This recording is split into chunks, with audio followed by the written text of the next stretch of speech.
Steven. We completed the encounter on the causeway, and Oh, you completed it? Because we were already all dead, or unconscious no, at least. yeah, So we started off. You, Villaroff, and Elle were all down, and Wolfquee brought um, Elle and Then Villaroff up. oh Um, no, I only got Morsari up, and okay. It's okay. and then Raph went down, and I I think the got general him up thinks also. it's all right. Morsari got Wilrod up. Yeah. Okay. So yeah. So Raph went down as well. Um, there was a lot of crits in the finishing of that battle, and then eventually the drowned maiden was able to get out of Raph's grasp because he went down, and she and the Lorelei were able to just go underwater, and they never came back up. And then so with the storm chasing you guys on your heels, you guys made it across the causeway. Then at the end of the causeway, you saw the British, or I mean British, the dwarvish citadel Dorbier, which is a big dwarven town, and so you continued on into that town to get some Wait, rest. don't forget about dog meat. Oh yeah, yeah. How did dog meat come back? Oh Uh, yeah, your bear. Yeah. Go ahead, you explain it. so basically, Raph prayed to his bear totem, and the bear spirit brought the dog back, but we owe him a favor. You owe him a Yes. favor. I don't want Sounds the like some dog. bad juju. In fact, I need I'll that. let you This is like explain you. it. This I'll is let like you you. explain it to the spirit. It's like you get the dog and I have to take care of it. No. We all get the dog. I Remember, didn't want the dog. remember, in Pet Cemetery, whoever brings them back has to pay. What? All right, continue. Okay, sorry. I'm just writing. I forgot to write that note down last time, so I'm writing that down. Okay, so yeah, All right, so continue. you guys okay, sorry. I'm just writing. I forgot to write that. You guys went to the Citadel Okay, Dorbeer, and you got some rest, some resupplied weapon or gear, some healing potions. You got a couple of the party members were seeking out some information about Temple of Many Faces, and there was all types of rumor typed information of, oh, it's been destroyed years ago, oh, maybe there's something going on, but nobody really knew where it was other than a very general location of somewhere between the Dwarven Kingdom and the Elven Kingdom near the base of the hills and the mountains.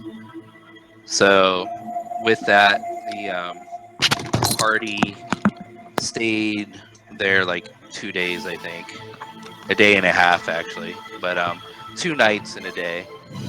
And then started south. Let me go ahead and share that map. Is there everybody's in? Okay, yeah. So let me share the map. So the party headed south.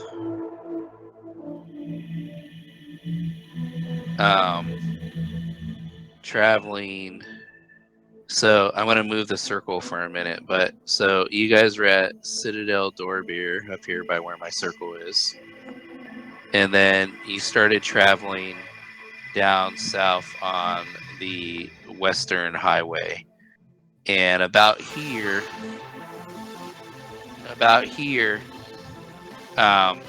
you guys came across a dwarven trader caravan that looked like it had been attacked by some bandits. And by the way, just a reminder, if the sound's too loud, you have to adjust it on your end because it's too loud for me. I've got it on 2%. And hold on, let me turn my... Yeah, it's insane today. Yeah, I don't know what really dictates the volume on it, but anyhow, so you came across a dwarven trader caravan. It had 3 dwarves, and then on it who were part of the caravan, and there was a traveling bard who looked like this. With it, and she was just kind of getting passage with the caravan.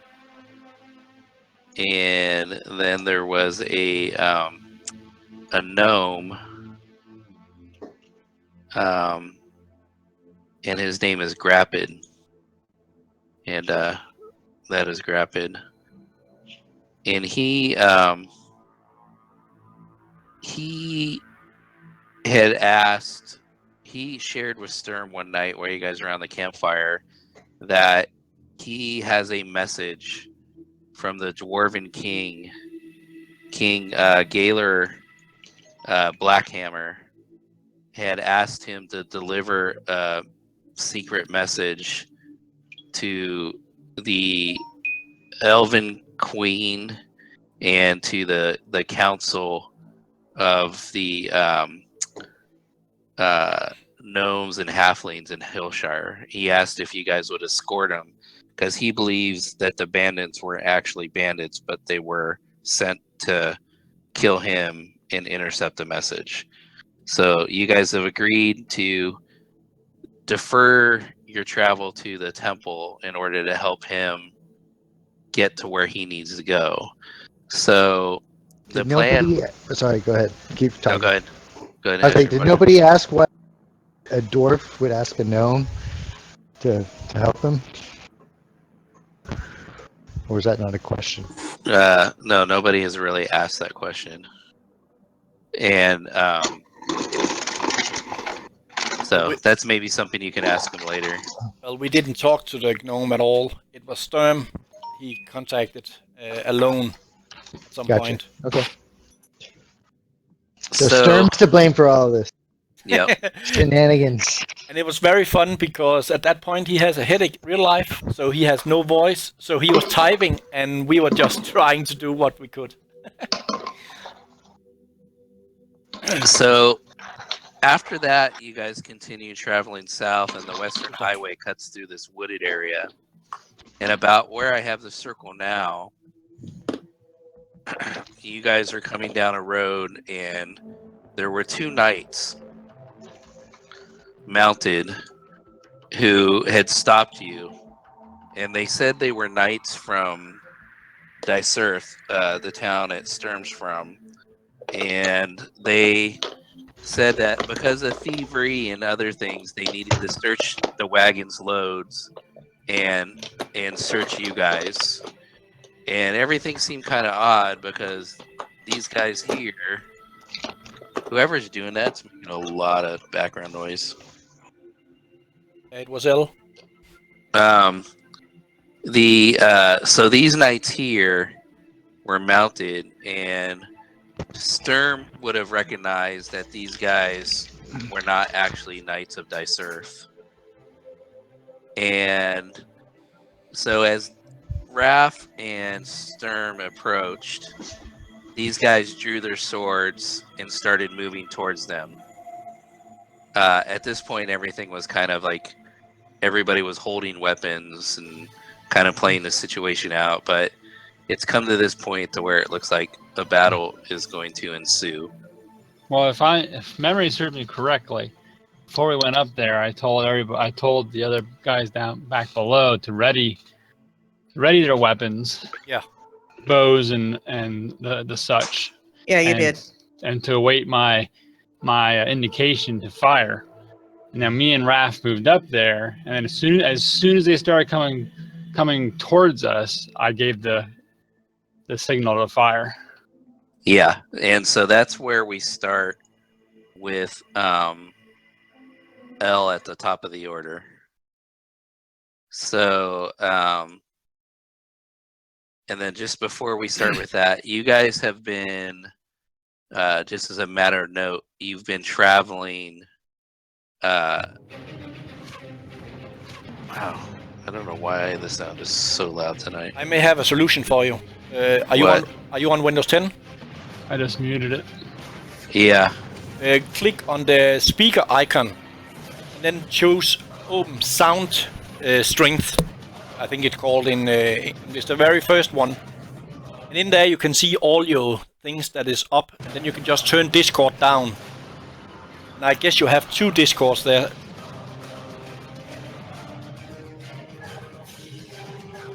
Okay, hold on. Yeah, it's working. There you go. Much better. Cool. Okay. You can even turn it a Alright. lot more down, then we can turn up so we don't That's have it at- to 2%. That's at 1.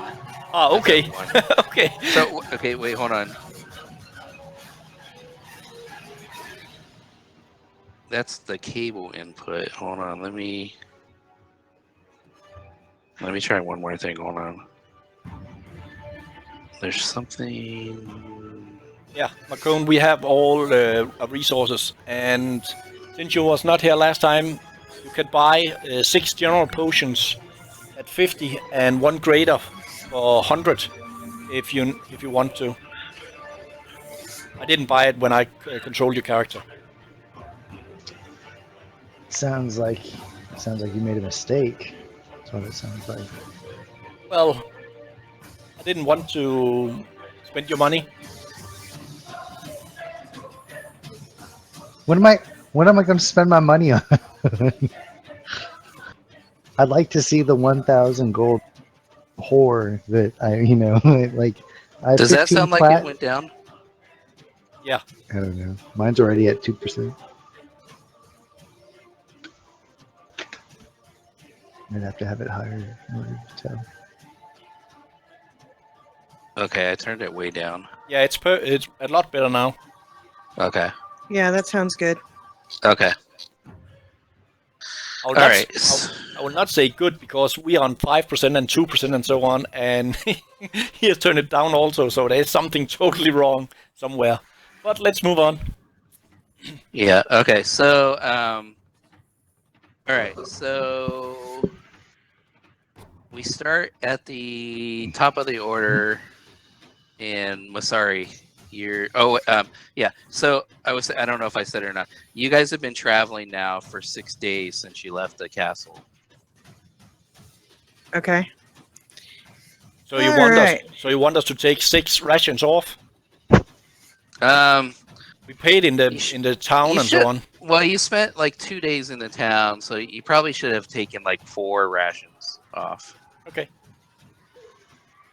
Sounds good. I'm at 6. All right. So, Masari, do you get to start us off? All right. Well, I'm going to be targeting Warhorse 17 there. Okay.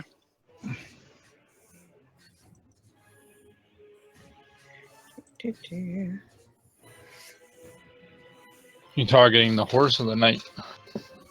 The horse.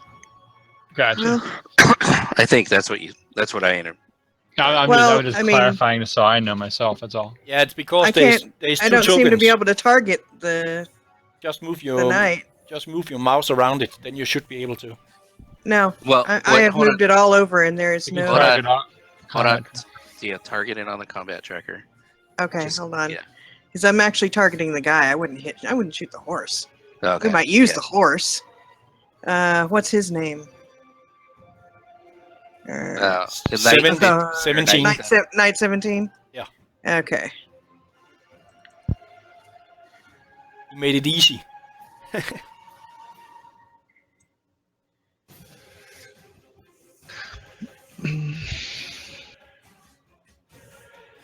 Oh, look at that. I hit him.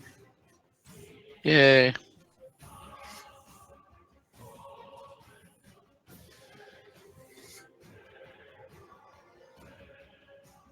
And let's get him again, just for, good measure and all. Oh. Did you already cast Hunter's Mark and everything? No, Or I is didn't. that 2d6 for the... I'm just confused. I think that must be the oath bow. Yeah, this was a ready attack before. Oh, right. Whatever. And I missed on the second one, so Okay. on to the next. Okay, so dog meat is up in the order next. What do you guys want dog meat to do? I feel like Dogmeat should be played by Raph, like probably. a random roll by the GM. A random That's roll? just- No, not a random roll. I think he should run and hide. That's what Raph told him to do. Okay. So he's gonna cruise back here and hide. You guys should saddlebag him with some potions of healing, by the way. But Did you ever play what was that? What was that like dungeon crawl game that was like Diablo, but you had like a dog? Well, Fallout 4, that's where dog meat actually comes from. That's what they call the German Shepherd in there. No. Skyrim, Twilight? Torchlight. You know what game I'm talking about? Anyone? The dog meat is from Fallout 3. No, Fallout 4. No, it's Fallout 4. And I know Torchlight, but I didn't remember a dog from it. You have a pet like companion that follows you around, and he holds all your shit. Oh, and right. he sells all of it. And he can like run back to town and sell stuff for you. Yeah. I remember that. And I just remember a comic where he's like selling it all, and like he's skimming from the top. So you have an embezzling dog. Yes. He comes back and gives us like, yeah, we got 5 gold for all this shit that we got, and he made like 200. It's like, you're such a good boy. So dog meat's gonna go sick balls. You should have him. He doesn't know who to obey. That's a random roll to see whose balls he goes after. So was that from Stand By Me? Yep.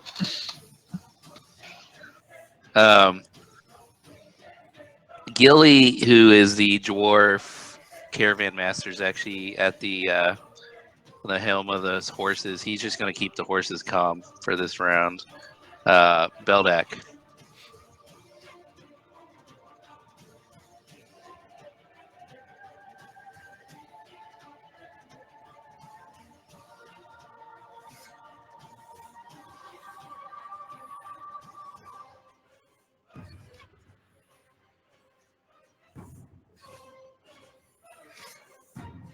Okay, why did it roll 2 times? I don't know. Because you have yourself targeted as well. Oh. Why the fuck?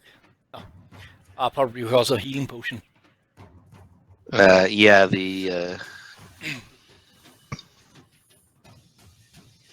You can decide which one. I don't care. 20 or 22, do they both hit or one of them only? they both hit. Okay, then I'll just take the number 1.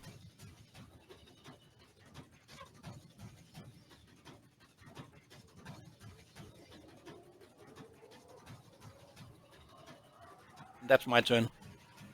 Okay. Wait a minute, hold on. What, oh, I see.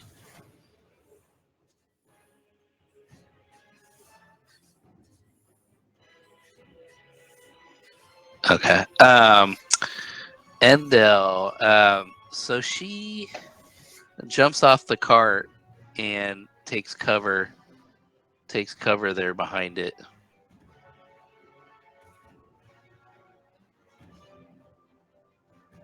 And that's what she does on this round. Hold on, let me match my war horses and knights initiative order, because it should be. So 9 is with knight. When I do this, 15. So 12 This guy. Where's the other warhorse? Bum, bum, bum, bum. He should be 12 as well. Okay. All right.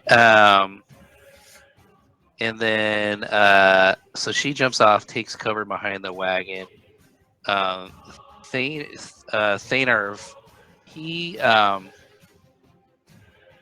he's still slightly wounded, but either way, he jumps off and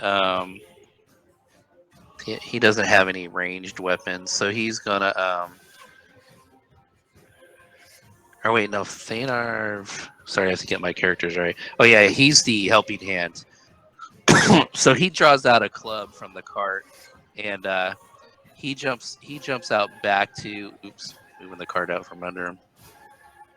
He come on. He takes cover behind the cart as well. No one of them should be damaged at all, since we spent the whole night healing and so on. Got full rest. Yeah.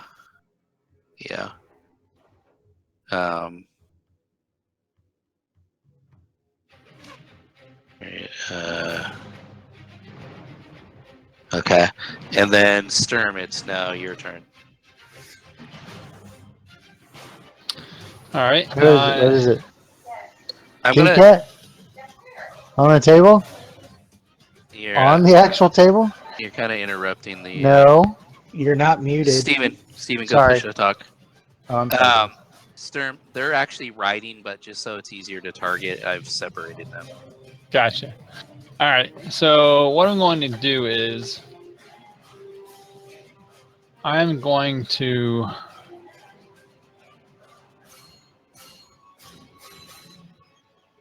go up and I'm going to use my my shield as a bonus action to shove in the attempt to knock him off the horse. Okay, so since he's on a horse and the horse is kind of moving, a little bit through this, and he's up higher than you, I would say this kind of be at disadvantage. Unless you have a good reason why it wouldn't be that you want to try and persuade me. Well, if that's the case, then I would probably just jump, because I can jump like 25 feet. So Okay, so you would jump up and kind of hit him with the. Yeah, I'm gonna. If that's the case, then I'll spend I'll move 5 feet, and I'll use the rest of my movement to like jump. Okay, all right, I'll concede that. Okay. And then like if I miss, then you'll have to see where I land, of course. All right. So then you get to make your roll if you want to make athletics or acrobatics to withstand the hit. Okay.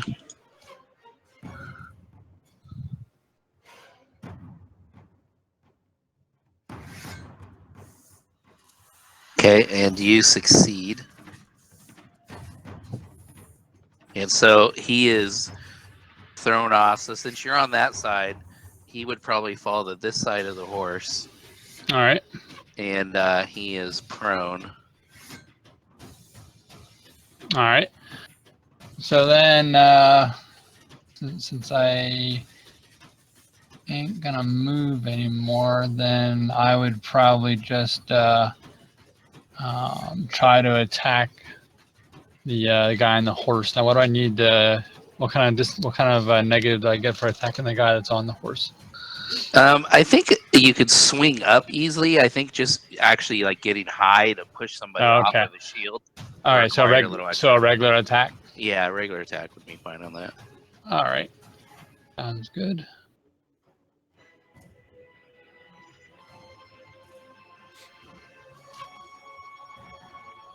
I'll swing at him. Hit.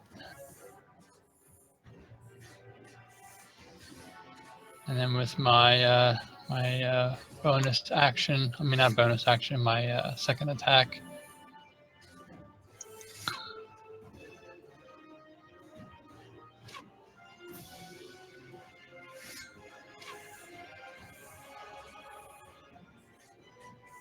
Wow. And I am done. Okay. So that guy falls off the horse and is dead or unconscious or whatever. Dead pretty much. The horse his horse reeling from his fighter far as his rider is going to attack you with its hooves. Kind of like rears up as the rider falls off pulling the reins. The horse rears up and attacks you with its hooves. And you're able to duck out of the way of it.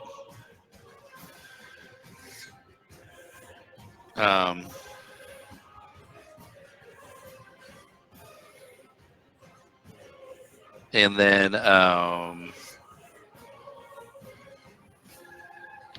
the other horse is just kind of spinning around a little bit. Maybe moves up a little bit right here. 15. He stands up and draws his great sword and comes around and he will attack you, Sturm. How many attacks does this guy get? Okay. So he is going to attack you with his great sword. Oh, shit. I have prone on him still. Go ahead and roll another one. Yeah. Unprone him. I was like, why did that happen? Okay, so he misses his first attack and then spins around and comes back with another one. Oh, and Oh god. totally fumbles. So he spins around in the mud of the road there, and his foot slips, but he's able to regain. But he goes down to a knee as he misses you. 17 is dead. Marcone, your turn.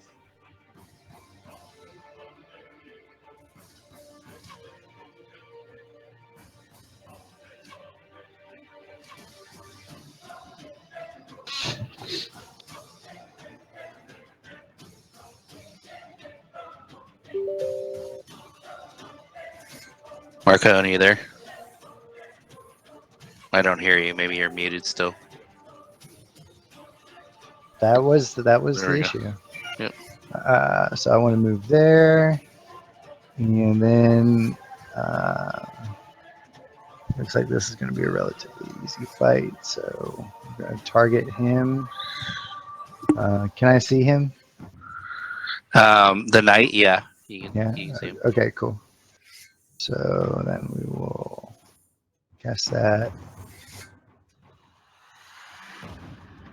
He fails a save. He did fail. Yep. All right. And that will end my turn. Okay.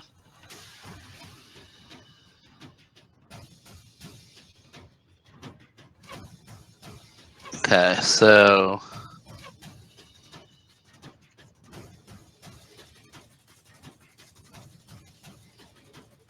you guys will see, like right here, there's like if you zoom in, there's like a tower there. It's kind of crumbling a little bit.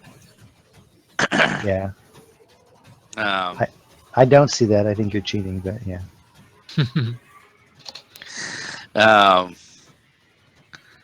So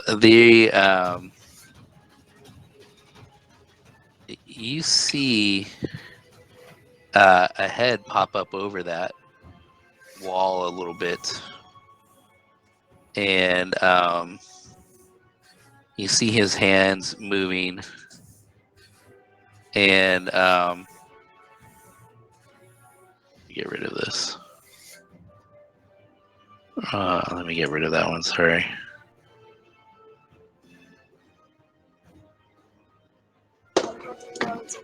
Yeah, thank you.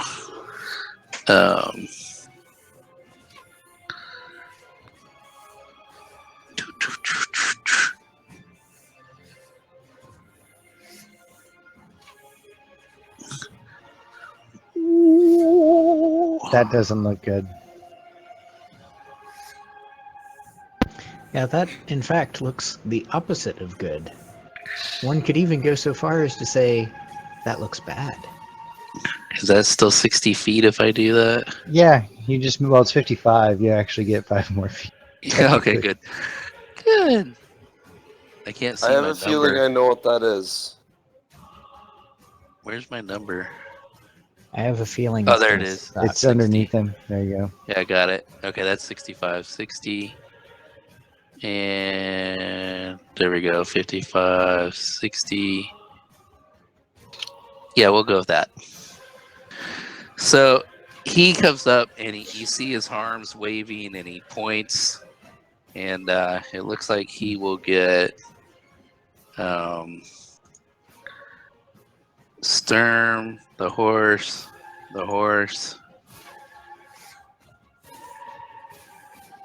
Raph, Cone, Beldak, and Masari. And then from his hands, you see a blue, a blast of cold air fire out from his hands.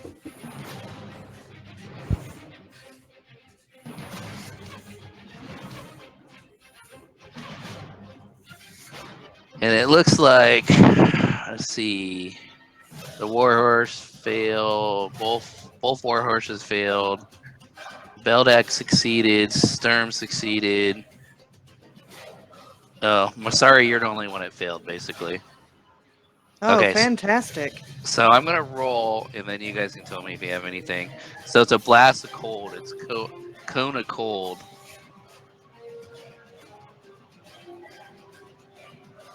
So both war horses go down, and Masari, you take 34.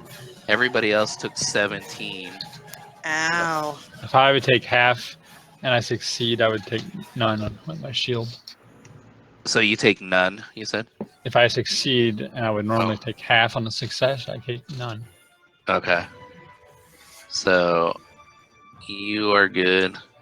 I think Raph is the only other one that has something, right? Right, and I will, of course, use Stone's Endurance. Okay. That's a nice roll. Nice. Oh. So uncanny dodge don't work on this either. No. I don't see this attacker casting this.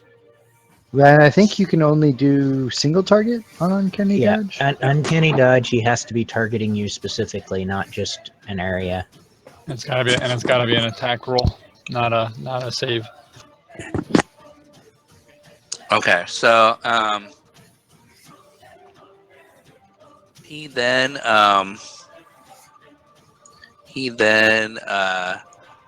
kind of goes back down the stairs a little bit and takes cover. Full cover.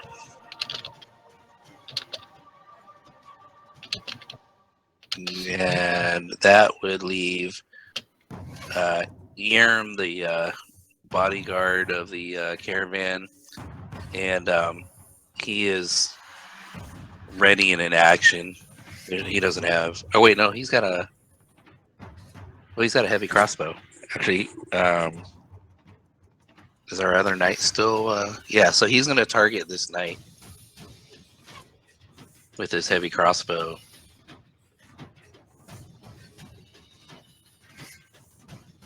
And he hits. And does some moderate damage.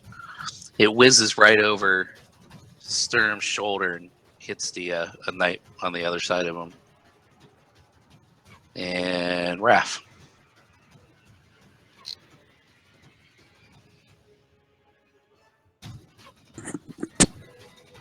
Raph, seeing that Knight 15 is well in hand there, is going to move to the tower. Well, maybe. Hello? I don't see you having to move yet. Oh, there we go. It wasn't grabbing him. Where is the door on the tower? It is. Looks like it's behind. Okay. Now that works. So Raph is going to go here. And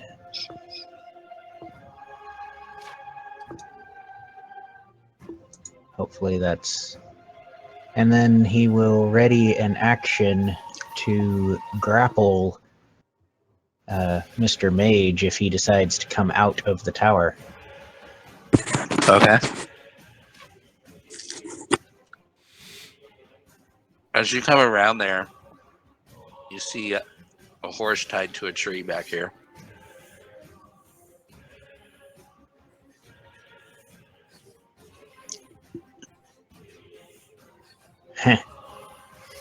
Okay.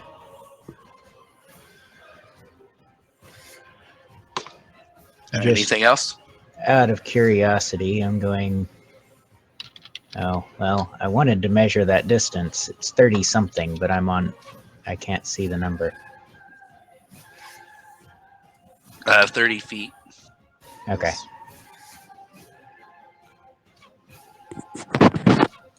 Did you want to do something, or you just Nope. measuring? Nope, Okay. just measured. Like I said, I'm holding that grapple action if he comes out that tower. Okay. Villarov. Alright.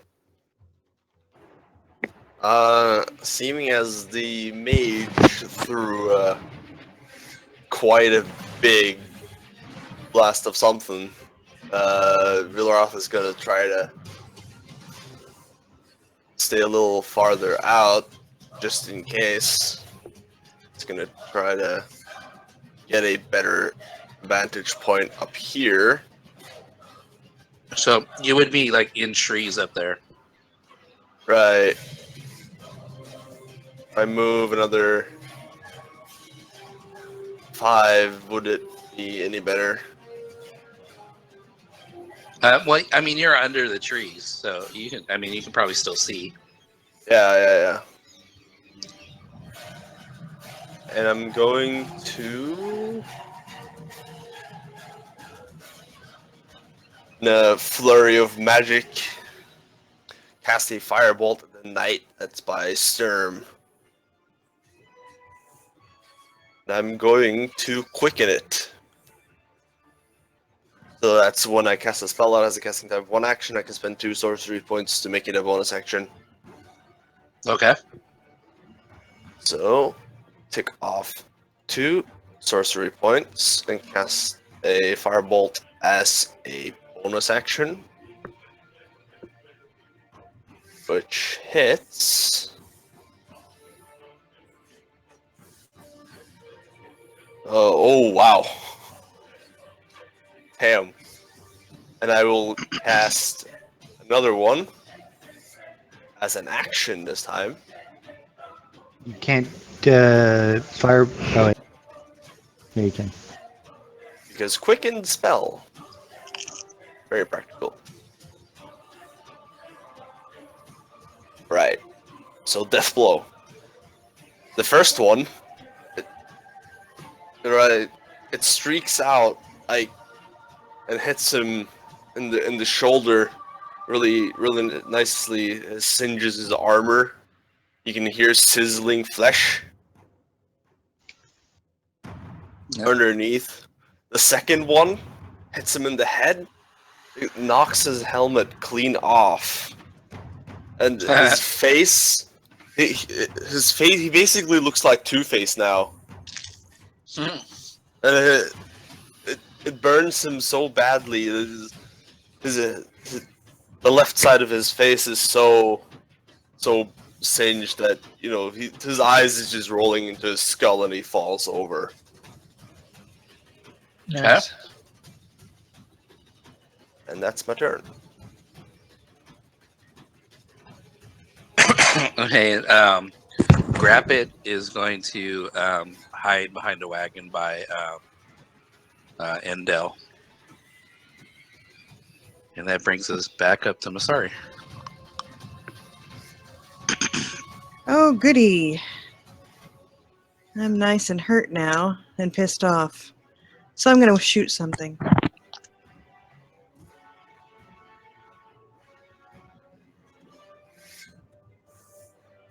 First, I'm going to remember to drop Hunter's Mark on myself. So keep in mind both knights are dead right now. I'm just Oh, they leaving are? there. So, yeah. So Oh, okay. Yeah. All right, so there's nobody for me to shoot right now. There's I'm not sure. you if could it's- you could ready in case the mage pops his head up again. Okay, already in action then. just it might be needed there, but I'm not sure. You have a bunch of effects on you that are all the same. Yeah, let's see. 1d6, 1d6, 1d6. Let me take a look at that. Yeah. Why don't we? I've got Hunter's Mark and I've got Fighting Style Archery. Yeah, I see that above it. Let me look at your character real quick. What I'm gonna do is Yeah, if you can drop any duplicates, that'd be great. yeah, I'm also going to. What I like to do with Hunter's Mark and stuff is actually name them. Mm-hmm. So I'm going to put a name in there.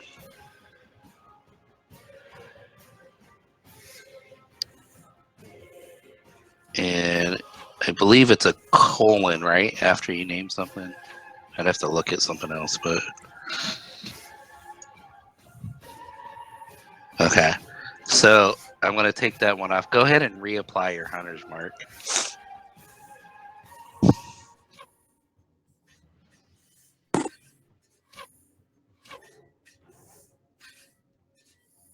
There you go. Now you know what is applied.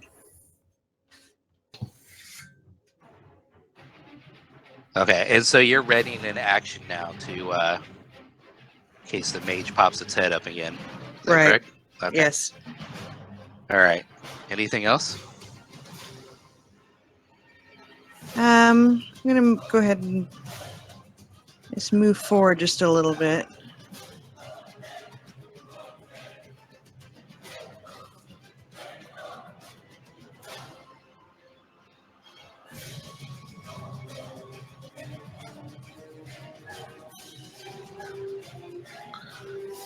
All right.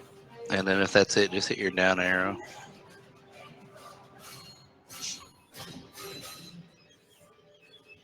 Okay. Dog meat doesn't do anything. Gilly doesn't do anything. Beldak, your turn.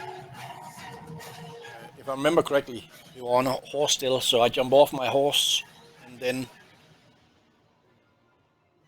running 10 and then jumping. Rest. Okay.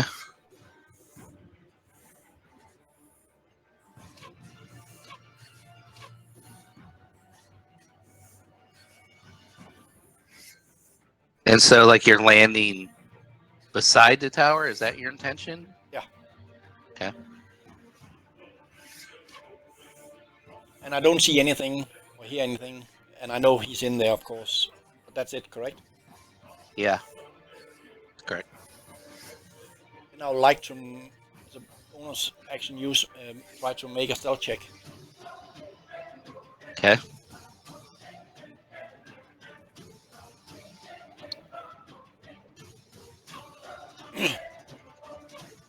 Okay, so you're hiding, beside the tower, basically. Was that the plan? Yeah, and then I just want to move around. Like going around this way till I find an entrance. Well, no. So is your Does your boot give you extra movement? I can jump 3 times my normal jump, and up to 30 Yeah, but- feet. And up to 30 feet. Yeah. So I'm you've not- already done 30 feet. But I'm not using any action. That's why I'm moving again. Do you have that much movement left though? Okay. So Okay. so this is what you're using. You're basically double moving. I'm just Okay. jumping to get further. Okay. And then when I land, I just use my bonus action to stealth, and that's my turn. Okay. So okay, that's fine. So basically, you're kind of like dashing. You're using your Yeah. action as a move. Okay, just to be clear. Okay.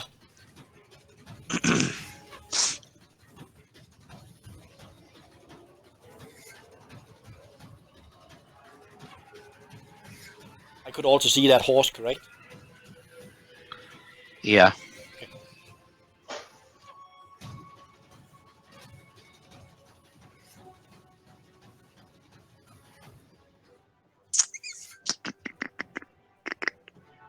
Okay, give me just 1 second, and okay.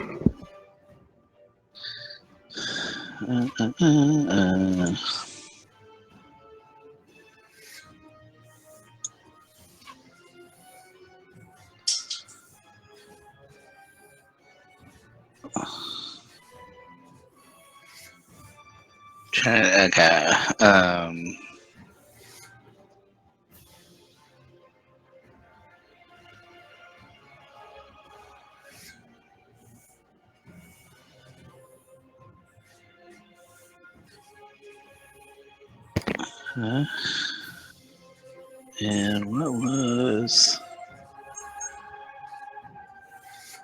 Okay.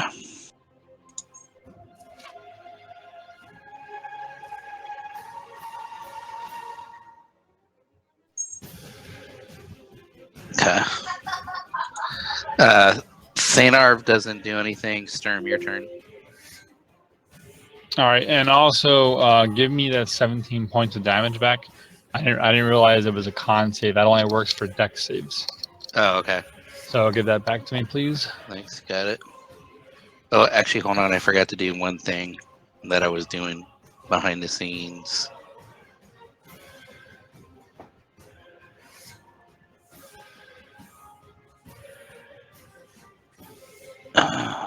And what was that?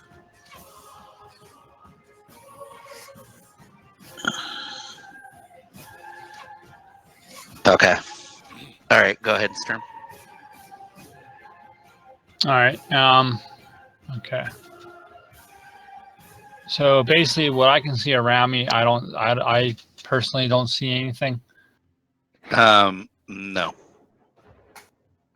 All right, other than what I know and happened with the damn mage. Okay. And I will.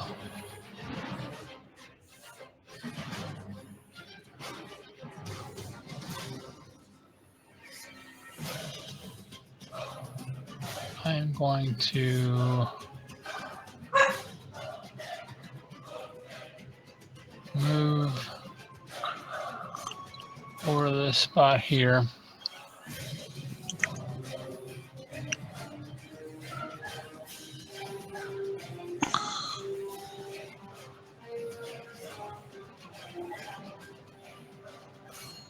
And I'm just going to set it up against how high is that like tower that's breaking down? It's about, we'll say 12 feet. Okay, so I'm just going to lean up against it then at that point. Okay.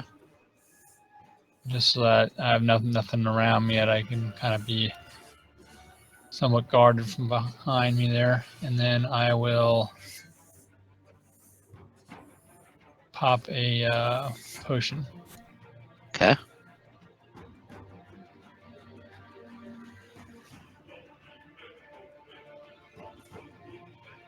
Okay. And so this horse is gonna just kind of like mosey away. Oops, grab the wrong Dead. thing. Isn't it Oh, yeah. dying? Oh yeah, the horses are dead. You're right. Sorry.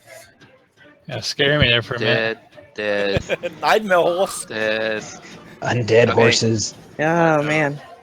I'm gonna delete the horses. I'm just leaving bodies so you guys remember they're there. Yeah, I But gotcha. I'm gonna delete the horses though.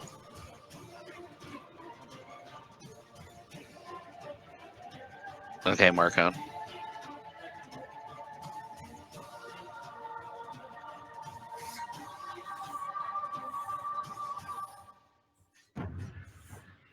I can't hear you. You might be muted if you're. I'm going to move there.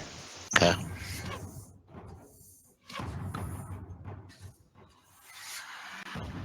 And I'm going to ready in action.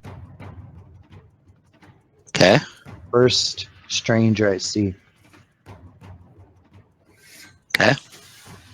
What are you gonna do to first stranger you see? Cast Sacred Flame. Okay.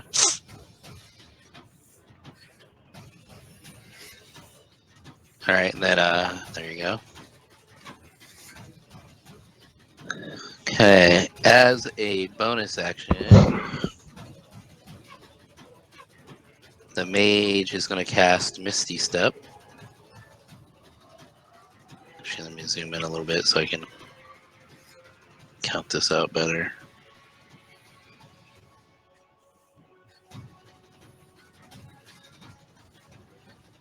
I can't see the grid very well on here. Mhm. 15, It's kind of hard to see. 20, 21. Well, let's say that's about 30 though.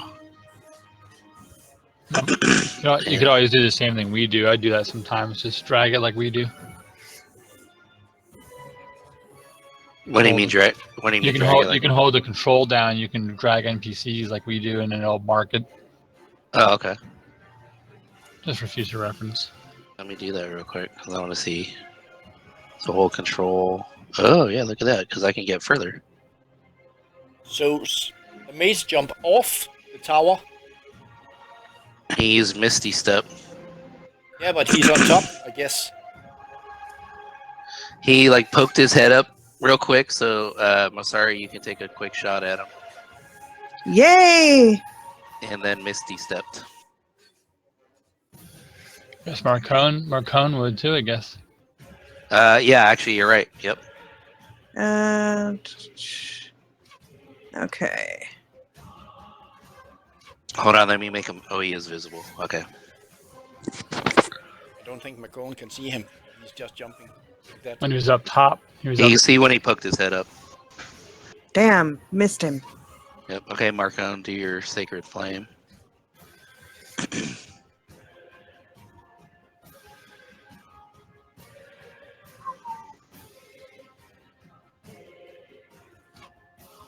And he fails. Takes some damage from his Sacred Flame, which makes him even angrier because he thought he was slick. Then he Misty steps back to the rocks there.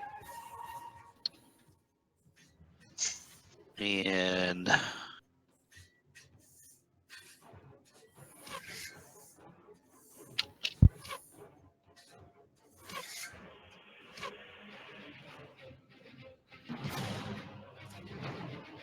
he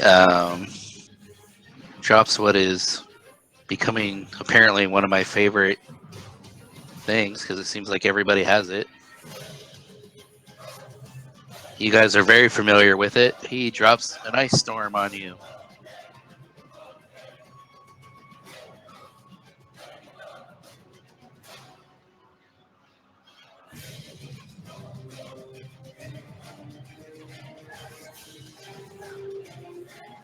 So Marcone succeeded, Beldak failed, Sturm succeeded, so you won't take any damage because this is Dex, and everybody else succeeded. So let's roll damage and we'll take it from there.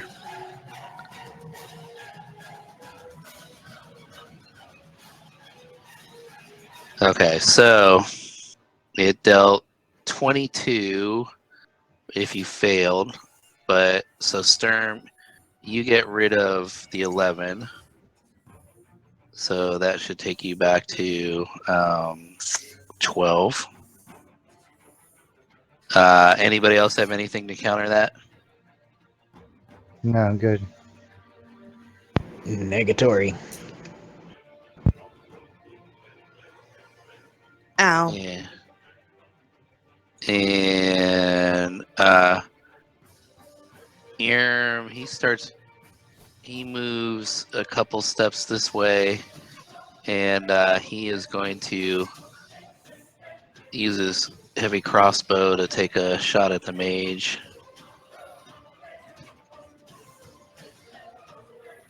And he misses, it goes flying through the trees.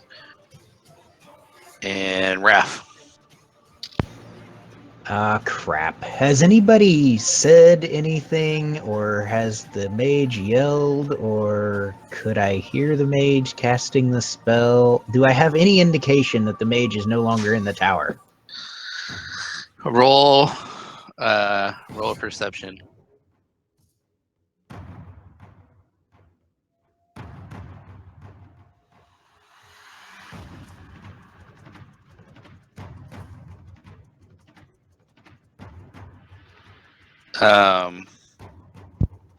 You think you hear something moving inside the tower. Alright, so then Raph is going to go inside the tower. Okay. And when you get in there, you're like, where'd everybody go? Okay, how like crumbled is it? Can I tell that there's nobody in here? Yeah, you can tell. Or do I need to run up the stairs and, No, waste more move? Okay. No, you can tell. Okay. So then that was 5 feet of my movement. Yep. So I am going to use another 30 feet of movement. Okay. And then my action is going to be untie the horse and slap it on the ass. Okay. Gotcha. And maybe roar for good measure. Shoo, shoo, get out of here. Run away, be safe. It's a good thing that the horse is behind you in the combat tracker order.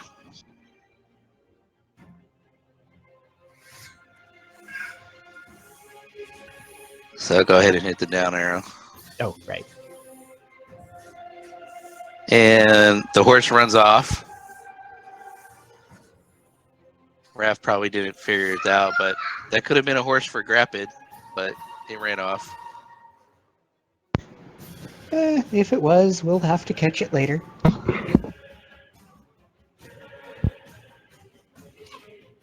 And Villaroff. You might want to just real quick, Dave. You might want to leave that storm effect that you had up, because until the end of your next turn, I think it's difficult terrain now. It's all ice. Oh, yeah. Thank you. Good point. Let me put that back up. I forgot all about that.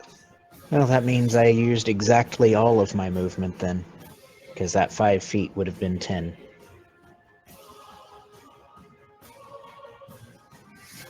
All right. Seeming as this mage is apparently quite powerful, Villaroth is going to unleash another flurry of magic.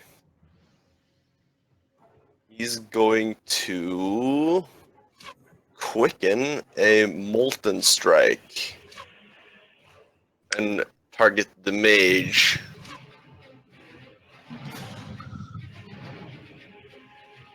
Okay. And thank God I have Spell Sniper. Oh, love it. Taking it from here. Right. First sorcery points. And then we shall see if I can hit this guy. Oop, there you go. And it does. Holy shit. What are you firing again? Molten Strike.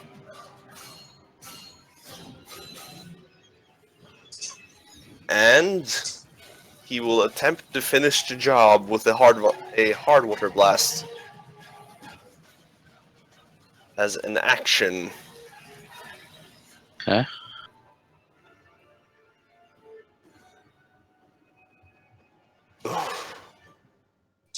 I'm on fire today.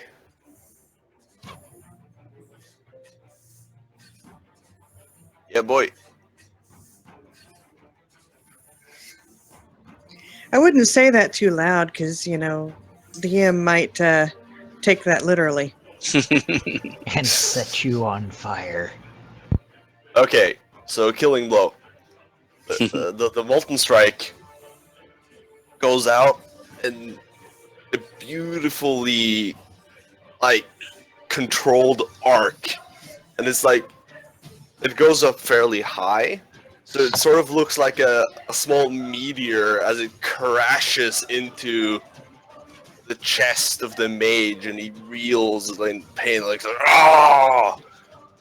And then he Vilroth spins around and throws out a globule of water, and it as it courses out, it creates a rainbow after a trail of colors, and it slams into his chest, and it creates like a fist-sized hole where his heart was, and he drops dead where he stands. Okay. Timeout. What just happened? Did he cast 2 spells? Yeah, quicken. Quicken spell. Quicken. When you cast a spell at a casting time of 1 action, you can spend 2 sorcery points to change the casting time to 1 bonus action for this casting. Just So keep in mind that you can only Cast 1 level 1 or higher spell per turn. Yeah, but you can't. really? Yeah, as a bonus action, if you're gonna cast 2 spells, the other one has to be a cantrip. Oh, Correct. really? Yeah. That was in Sage Advice. Otherwise. Oh. I didn't know Okay, that. so say that again, Steven. Well, alive. I think Reese basically said it. If you do a quicken spell, I was going to bring it up this first time he did it, but both spells were cantrips, so it didn't apply. But Okay. what happens is that if you do a quicken spell, right, you can only cast 1 spell of level 1 or higher a turn, even if it's quickened, even if it's a bonus action. So even if you have a level 1 or level 2 spell that's a bonus action, right? Like I have a spiritual weapon. I can't cast spiritual weapon and then cast cure wounds, right? Because both of those are level split. You can only cast a cantrip after that. Yeah, okay, gotcha. That's for any spellcaster, actually. Yeah, it's any spellcaster. I wasn't aware of that. Thanks. Yeah, so Very he's good to alive. know. So he's alive again, I guess. I just removed that 37. And We'll let it go this time. We'll let it go this time since Really? I didn't catch it. Yeah, we'll let it go this time. That was a level 3, correct? Yeah. I had no shame in using that. that's fine with me. That was. That Yeah. guy was I'm just- throwing big I'm shit just letting you around. know for future. I'm just letting you know. Yeah. For future. Well, Yeah, I know we'll take now, that into thanks. account going forward. But for this time, we'll let it roll. All Alright. right. Anything else, Vilroth? No, I am done. Okay, go ahead and down arrow. So Grapid yells out from behind the wagon. I've been stabbed! I've been stabbed! She took the scroll case with the note. Help me! Help me! Oh, sorry.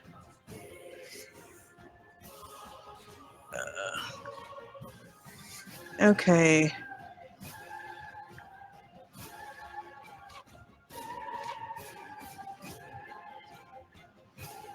I'm lost. Who grabbed it? Whoever she is. Yeah, we have no idea. Okay. All right. So I didn't miss. Okay. He just yells out, and we haven't seen any. Okay. And where is he? Is he back behind the? Back behind the wagon. Okay. The red helm. All right. I'm gonna take off that way to see what's up.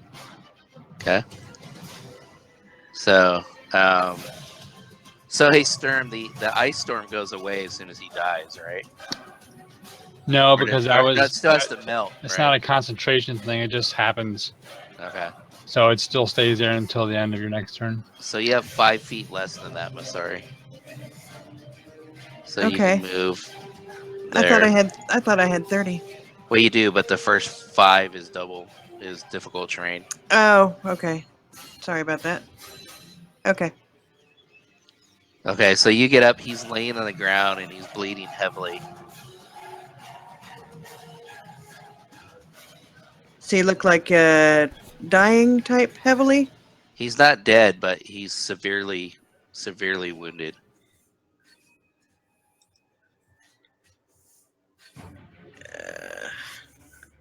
Let's see. Where is he?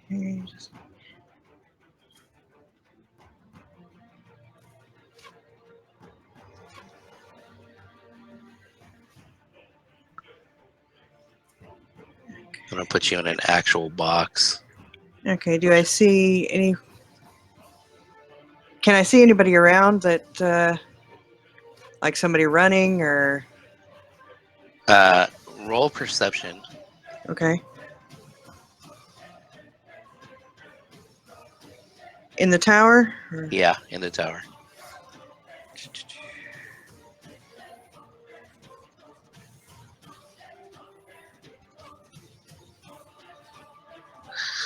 You don't see anybody, but you notice that Endel is no longer beside him. Ah, crap. All right, I'm going to do Cure Light Wounds on him. Okay.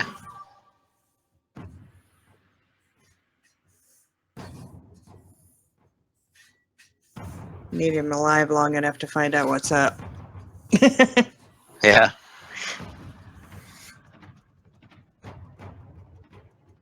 Okay, anything else? Nope, that'll do it. Okay. Dogmeat steps out this way, and he's barking, and he is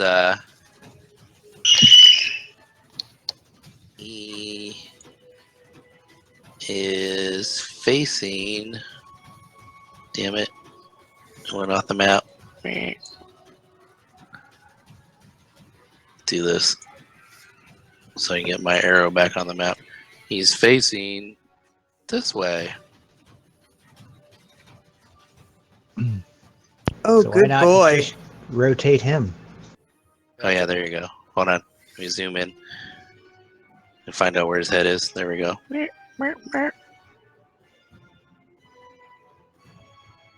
Even better. Look at the collective brains we have. So he's facing that way, barking.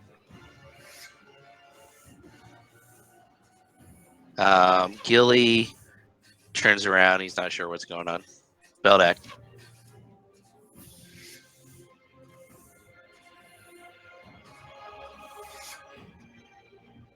First, I move out of this ice. Okay, so that would be 10 feet. Yeah.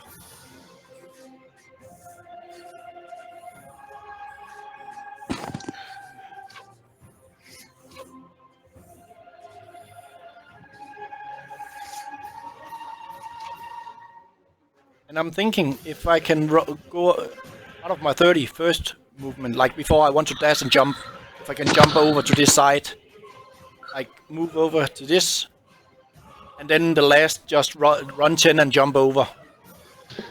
You still, as long as you can, you still can't jump further than your maximum movement. Oh, I know. Yeah. I know. That 30. Unless you're using your dash movement. Yeah, I'm using my dash. Okay, so you can jump 30 feet to use the rest of your movement.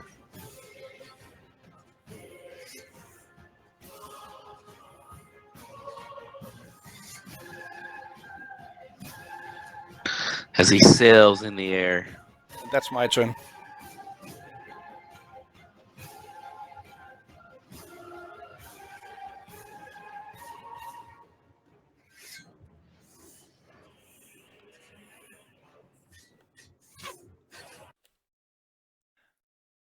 Hold on just 1 second.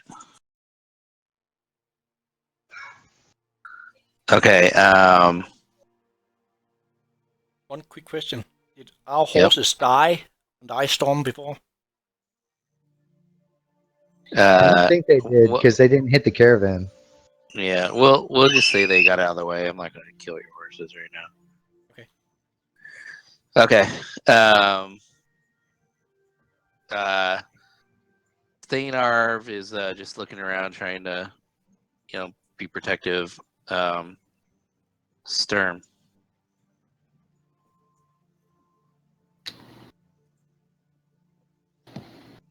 All right.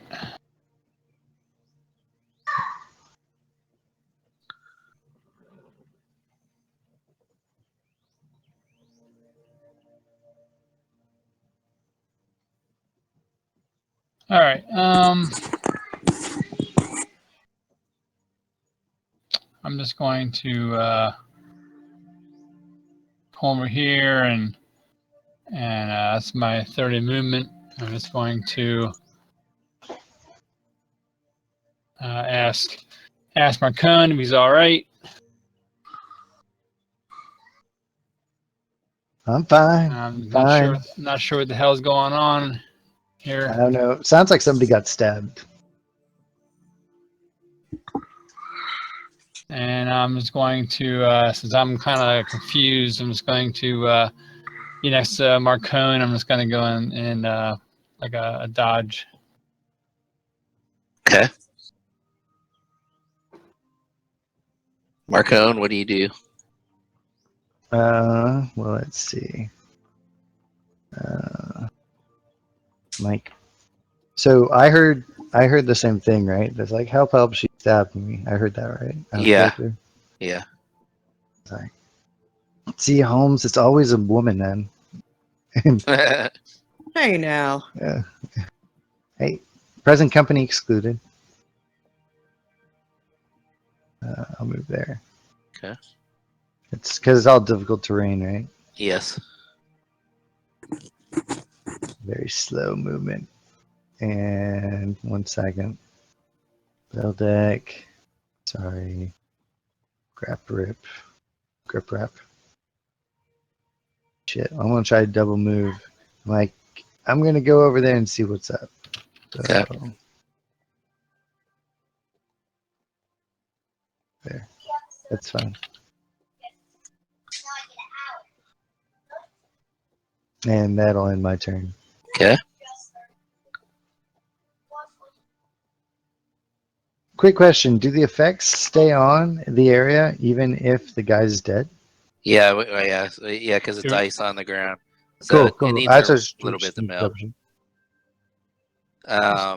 Réim doesn't do anything. Raph.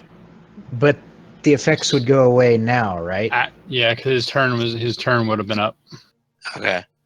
So, yes. So, thank you for helping me out on that. So, there you go.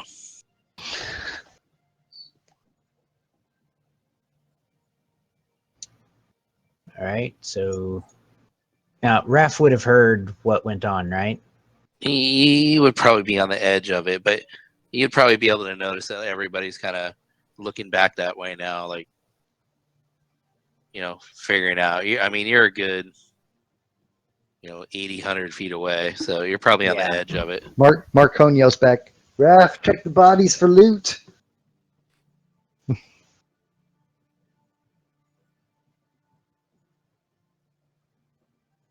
Really? Raph's more like, I saved the horse. I sent him away. Hey, I didn't say it was a good thing to say to him. I just he yells back. And that is coming to that. All right. So Raph is going to ignore that, and he's going to take his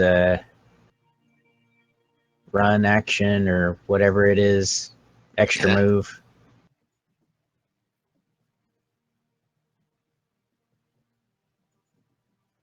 And that will be his turn. Okay. Villaroff. Now I'm fairly close, so I probably hear, the commotion. Yeah.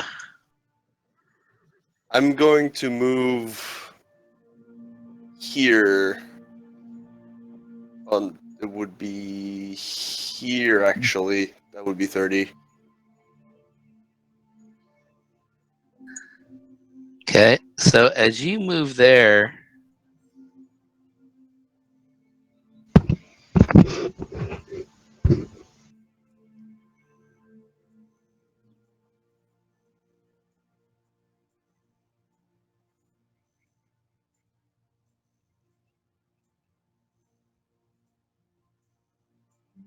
give me a second.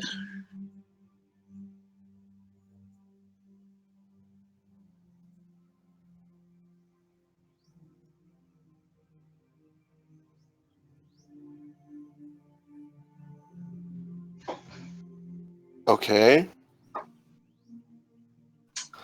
Now, did I hear yeah, I probably heard the whole part of thief. Am I smart enough to realize that she's the thief? You see her running that way. Right. It's probably suspicious enough for me to realize that, oh shit. Roll an insight. An insight? Okay. You also heard that he said she stabbed me. She took the note. Yeah. So you yeah, it's enough. You get the idea. Okay. Not to mention you have a dog barking at her. Right. I was also thinking about that, so I was about to say I was about to look in the direction where Dogny was facing, so I'm going to I'm gonna throw a firebolt. Seeing as she's trying to get away. So just FYI, she's carrying the scroll case. Oh right. And fire plus scroll case is bad.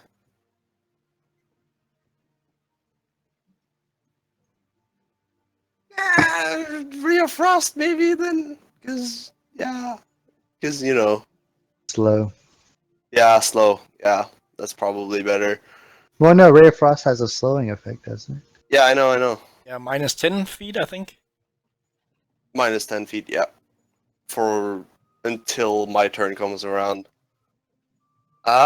She's 10 feet ahead of me. Northeast. Is she on the combat tracker? No, because we're at the edge of the map.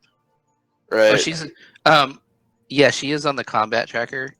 Here, she's not where she shows on the map. Right. I'll make it so you can target her. Yeah. Right, and I'll throw out a Ray of Frost to slow her down.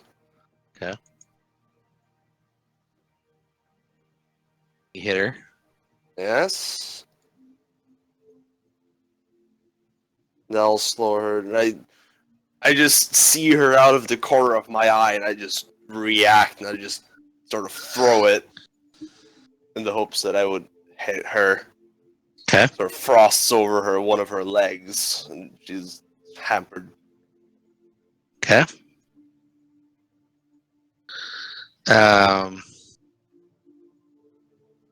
So Grapid, he yells, "She stole the note! She stole the note! We gotta catch her! We gotta get her!" I'm sorry.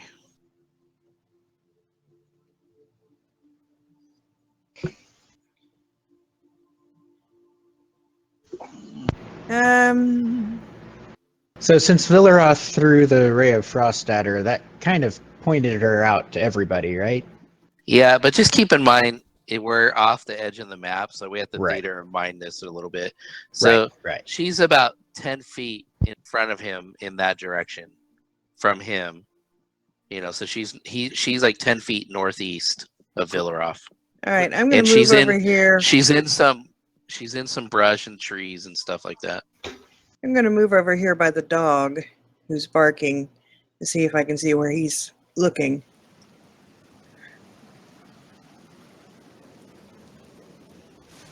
Okay, roll a perception.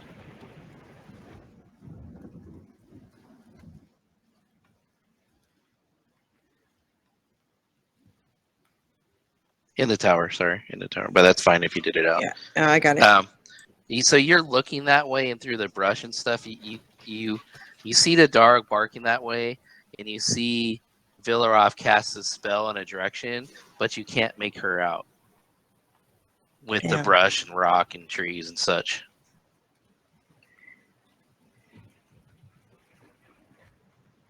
Alright. Can I move over by Villaroth? How far did you move? Like 10 feet, I think. Yeah. You would still have movement. Yep. Okay.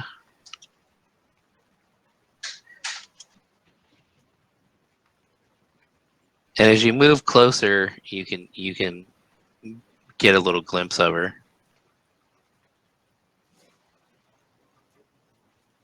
I'm going to try and fire off in what as close as I can approximate her direction is. Okay. Okay, do I need to roll at disadvantage or? No, because you can see her enough to Okay. have a good idea, and since you have sniper effect basically. Okay, that's Endel, right? Yep. Okay. Damn it! I thought it was going to be 17 for a second. I was like, good roll. All right, let's go for the second one here. Yeah, well, at least it hit.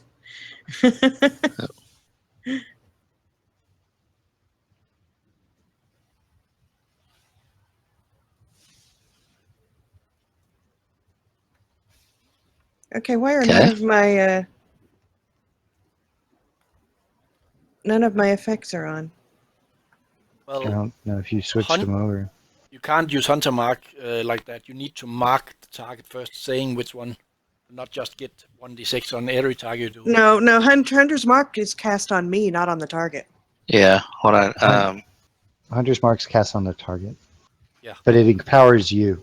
Yeah, exactly. So that's Right. Okay. Oh, you don't have her targeted. Oh, that's also no. She does. She's got No, Yeah. she doesn't. Yeah. because it does. It's doing Yeah, the it damage. says that correct? it says that in Dill. Don't say that. I don't see it targeted on the combat tracker. I don't see you having her targeted. I see it the first time she hit. She might have just dropped it on her. Yeah. You wouldn't Yeah. see So, it then. yeah. So I'm just hold on. Attack. Oath bow damage. Okay, I'll drop it on her. Got it.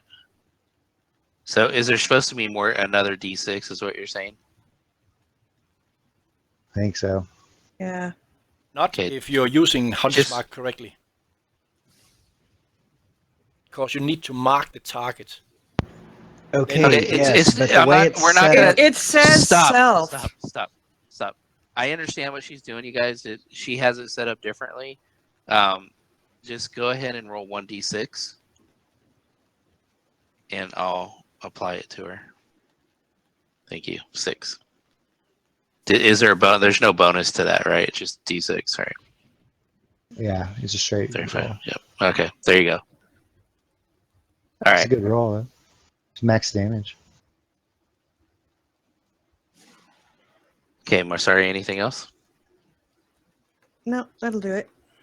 Did you, just out of curiosity, did you apply 11 damage to Endel twice? I'm just looking at that thing. No, I just dragged 11 Okay. over once. Okay, cool. She has some damage that came from Villaroff. That's fine. No, I was just curious. Okay. Dogmeat moves forward a little bit, just barking still. Gilly doesn't do anything. Beldak. Will move.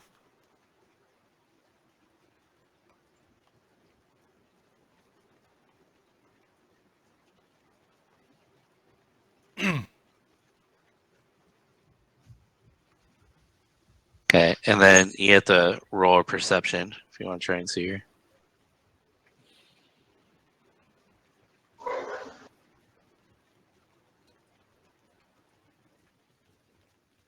Okay, you can't pick her out between the brush and such. And I just move 34. Same Brush, direction. trees, rocks. Yeah, I just moved again, same way as the dog. But I can't move out of the map. I can't hear. Is there anything else you want to do? I don't hear you say anything. I said I'm just moving same direction as the dog, 30 feet more. But I can't move out of the map. Yeah. So as you start moving that way, you basically come up beside her in the brush. Okay. And at that point, you kind of stumble upon her. And I was stealthed before, so I don't know if she has seen me or anything. It looked like that she's seen me or just moving away, trying to. Well, you re-roll your stealth because you've been moving quite a bit. And I will tell you.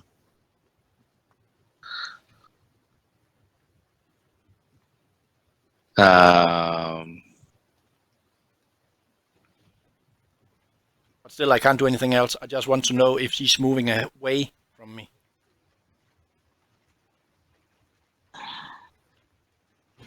She doesn't appear to notice you. She is still moving forward, like the way direction she was going.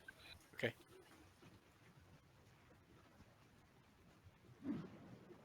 Okay, so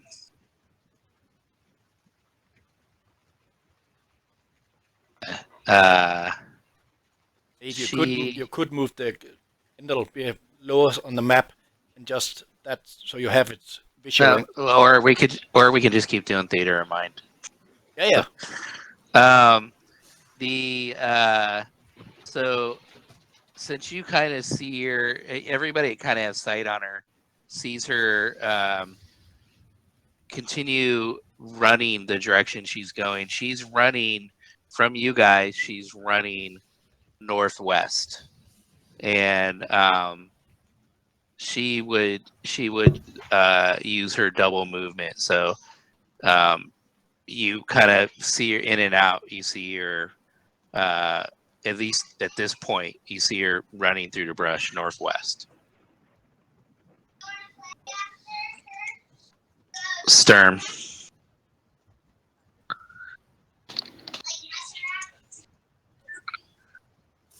All right. Well, as I walk by both these guys, I'm just going to like just nonchalantly just like search them for. I'm not necessarily looking for like loot or anything like that. I was looking for anything that would be like identification, where I might be able to get some kind of something, you know, as far as like papers or parchments of some sort that might be identify, you know, who they're with or what they're doing. Okay, so I'll make an investigation roll, I guess. Yeah. Or, yeah.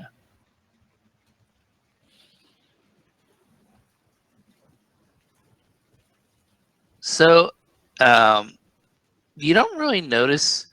You know, they have some random, coinage on them. They have some coinage. You don't really notice any papers or identifying marks, and there's no, there's no written indication of who or what they are or where they're from. But you do notice that the one you're standing beside right now, he has a really nice, well-crafted shield. All right, I will pick it up and look at it, and then that'll be the end of my turn. Okay. Give just 1 second.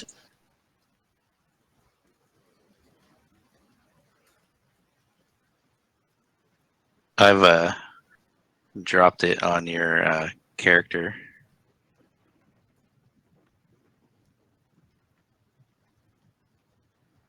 Okay. Knights are dead. Marcone. 1 second.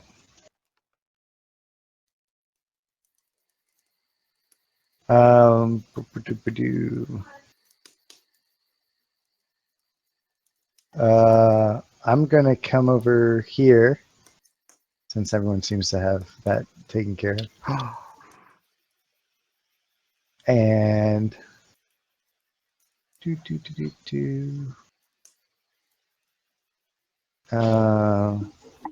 and I'm going to start tying up this body of Knight 15. Okay. And so you can get him tied. Cool. Anything else? Well, I assume that's going to take my entire action. Yeah, So, yeah. Yeah. So that'll end my turn. Okay. And Aram's just trying to help out best he can. Raph, what do you do? Let's see. I thought the two knights was totally instant dead since they also got hit by ice storm after. They are dead. So Raph is going to move up to Villaros. Okay. And he's going to see if he can see what everybody's looking at. So you see they're all kind of looking in the direction of northwest. You see a couple, bushes moving, but you don't necessarily pick out anything beyond that. All right. And since this is going to go off the map, here we go with Theater of Mind. I'm going to use my action as movement and move another 40 feet in the direction that I see everybody looking / moving to. Okay. Give me just 1 second. I'm gonna grab something to write notes on.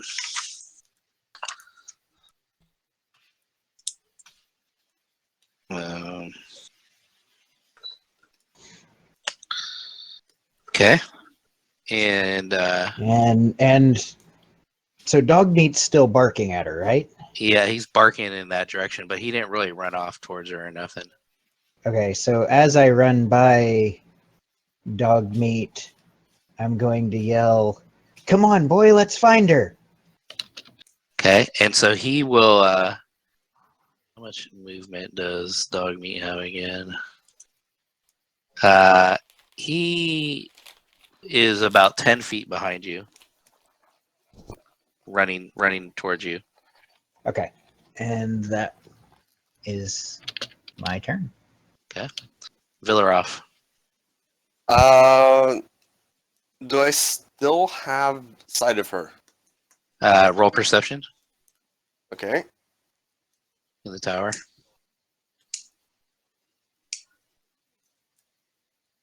So you do see her, and she's about 70 feet northwest of you. Okay, so I'm gonna move 30 feet ahead just to sort of try to keep up. Okay. Make sure she doesn't get too far. Okay. I'm gonna throw off another ray of frost to try to slow her down. Okay. Do I still have her targeted? I do. Let's see if I can hit her. I do. Awesome. It streaks through underbrush, forest, past rocks. Like it barely gets her, but I managed to hit one of her hips. Okay. So she's like slowing down now. Okay. She's being cold. I'm giving her the cold shoulder, shall we say? Okay. Okay.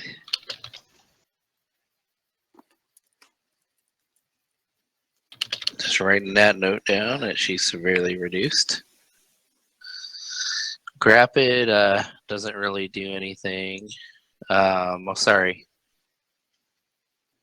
Oh boy, back to me again. Can I still see her? Roll perception Okay. in the tower.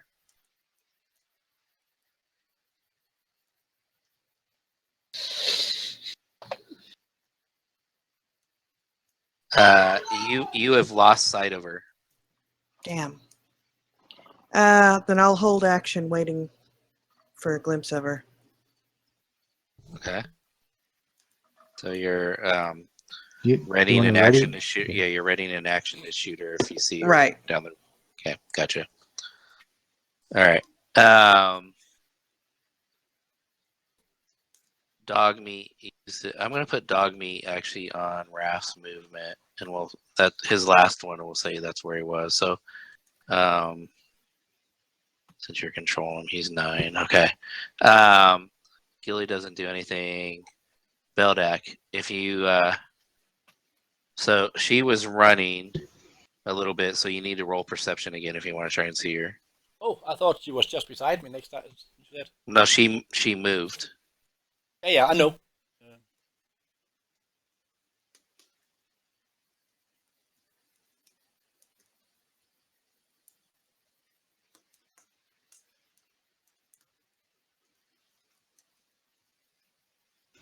Okay, so you see her, and she's about 40 feet in front of you to the northwest.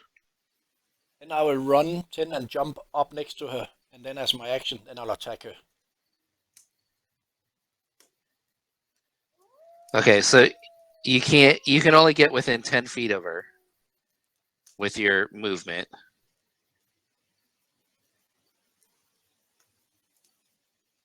Then I'll shoot her with my crossbow. Okay.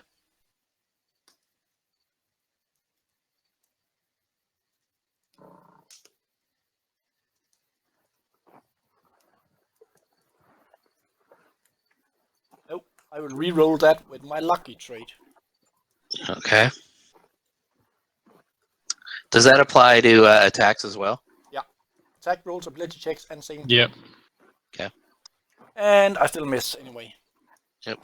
So it zooms over her head as she dives around or kind of like moves around a bush. This?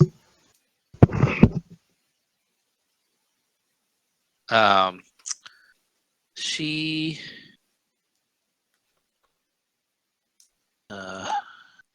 re-roll her stealth. See what she's got going this time. Okay. And she keeps moving to the northwest direction. So she can only move 15 feet in that direction. So she moves 15 feet to the north, further in the northwest. And Sturm.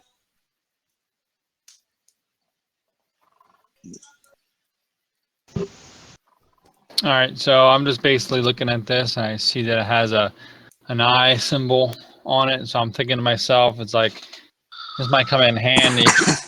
And since Marcone right next to him, I'm show him. I'm like, you know what? This might come in handy. We could probably maybe use this. Maybe they'll think they were part of the gang or something. I agree. So I You just just go need to ahead make- and I just go ahead and I'm going to put my shield on my back, and I'm going to use this one for right now. Okay. And then I would, whatever gold that you said I would have found, I would throw in the pot as well. Okay. I'll later on. Yeah. Other than that, I'm just coming over here with Marcone and just asking him what he has in mind, and then I will be the end of my turn. Okay, Marcone, it's your turn. Well, what I'm thinking is that this was all kind of planned, and there's no better way to figure out what the plan was and who set it up than to ask the people who, were part of it. But I know what you're thinking. The guy's dead. But he reaches into his pocket, pulls out some diamonds. But it's like, this is kind of expensive, but maybe it'll give us some information. And you see the diamonds sort of start to melt and go into dust, and he spreads them over the guy's corpse. And so I'm basically casting Revivify on night 15. Okay. And so what's revivify do? Brings it back to life? You or- touch a creature that has died within the last minute. The creature returns to life with 1 hit point. The spell can't return to life a creature that has died of old age, nor can it restore any missing body parts. It Okay. costs diamonds worth 300 gold points, which the spell consumes. Okay. Uh, So how many diamonds do you have just for future reference? Like did that would have been the only. That would have been the only one.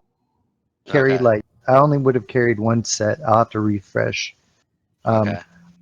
I've been meaning to actually buy some, but we've never actually Yeah. consult.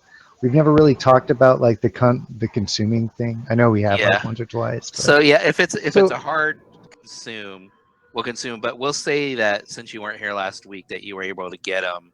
Okay, so I'll take the gold off. I'll take the Okay. gold off. I'll take what 1.5 of what 300 would be, because that would be like 300 gold, but I'd probably have to buy them at a higher price. No, well, So- since you were in Citadel, Dorbeer, and they do a lot of mining, they would have had it at normal price. That's Okay, fine. sounds good. Okay, so it brings them back with 1 hit point. Right, night 15, but he is tied up. Yep, he is tied up. So He comes to and he's squirming. First of all, finding out that he's tied, and he wakes up like when you're in a dream and you can't wake yourself up, and you're struggling trying to wake yourself up.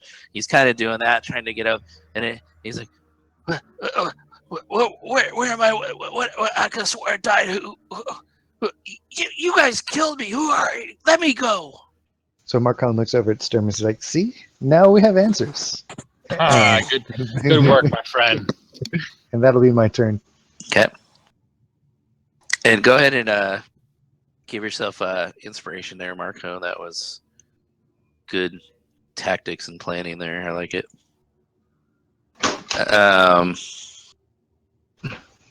Okay, Raph. So Raph, you are at this point about well, roll perception first to see if you see her in the tower.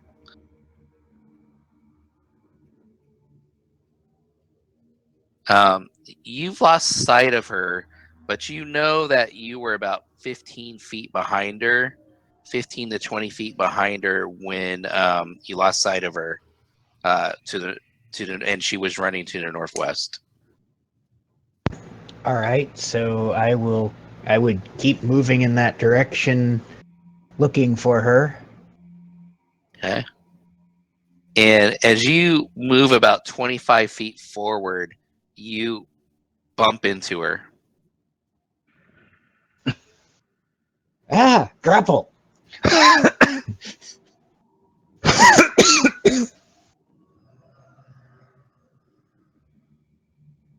Let's see. That's athletics, right? Yep.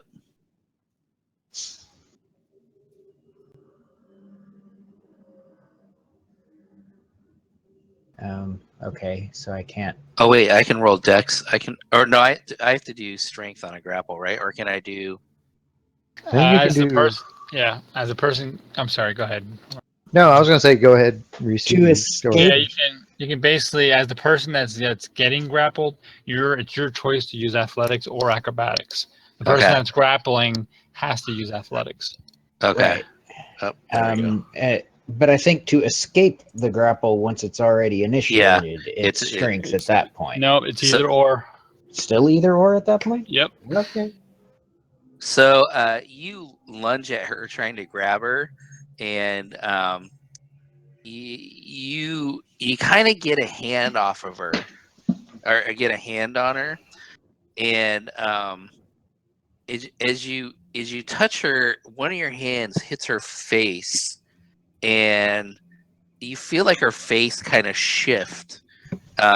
Roll an insight check in the tower.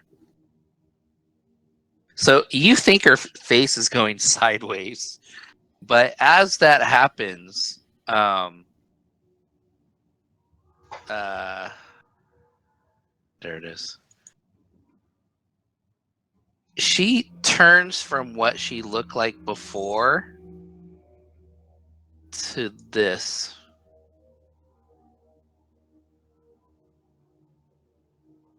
No, that's not fair.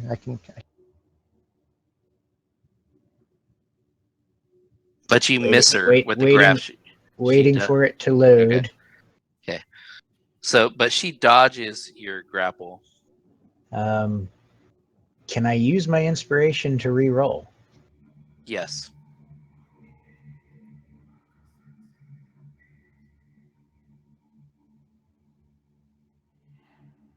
You still miss.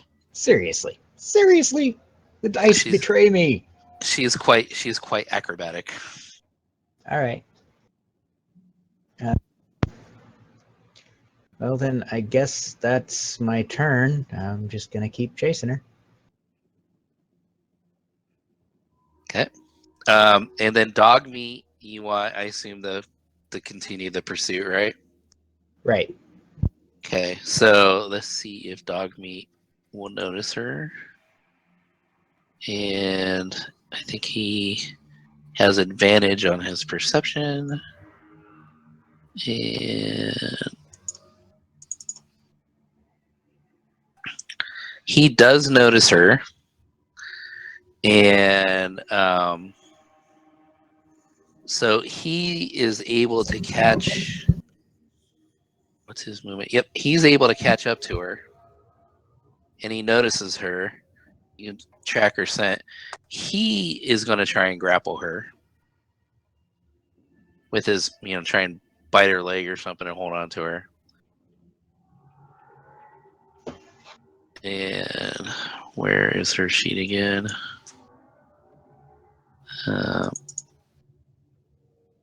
And she's able to elude his bite as well. Villaroff, you are roll perception first of all. See if you can see her.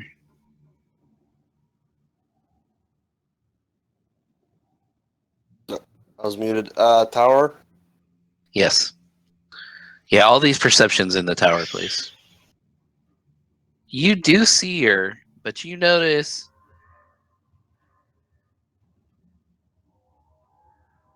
she looks like this now. Loading.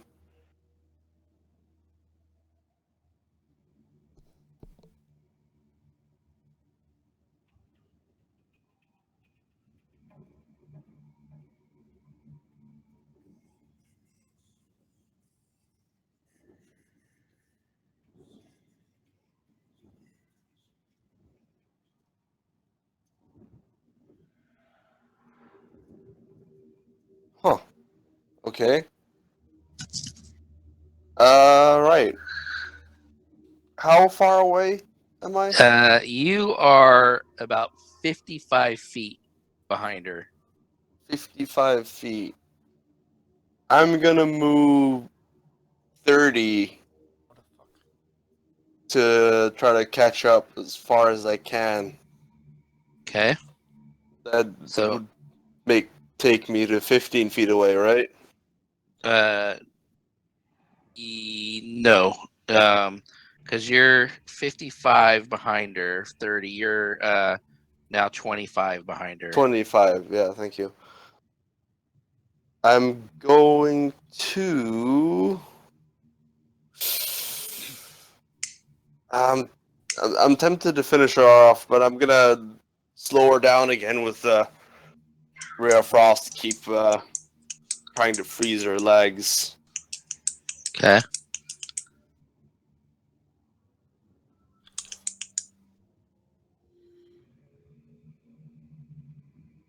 And it hits.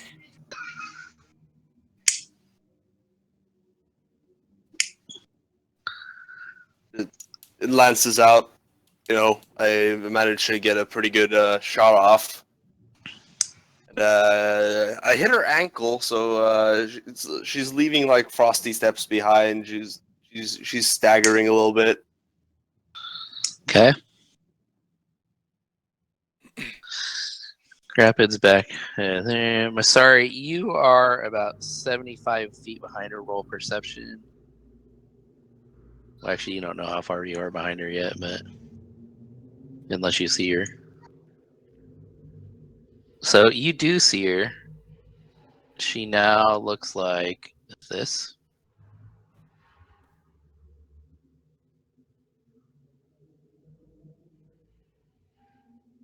Waiting on it to load. Sorry, I don't know why that went to the thing instead of the tower. That's fine.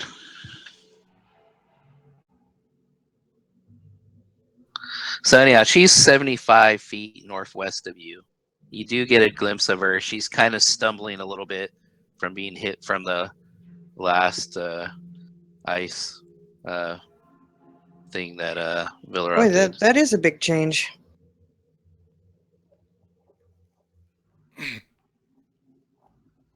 Okay, so I had that action readied. But that was your last time. So that kind of fades away and you're into a new thing. Okay.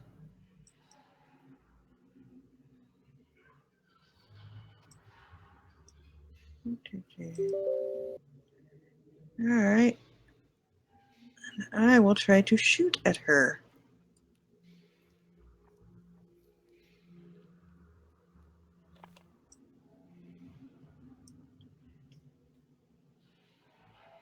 And you hit her? And the die spins forever. Yeah.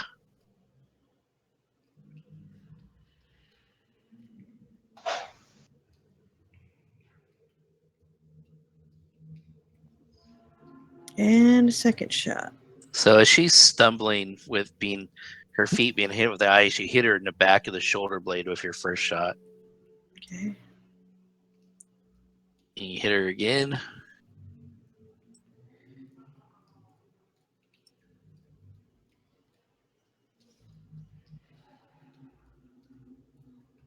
And you hit her like square and right between the like a little lower and then between the shoulder blades, right in the back. And she stumbles a little bit down to a knee. All right. Does she look like she's still alive? Yeah. Okay. But she's down. Yeah. She went down to like a knee. She stumbled and went down to a knee. She's not Okay. totally prone, but All right.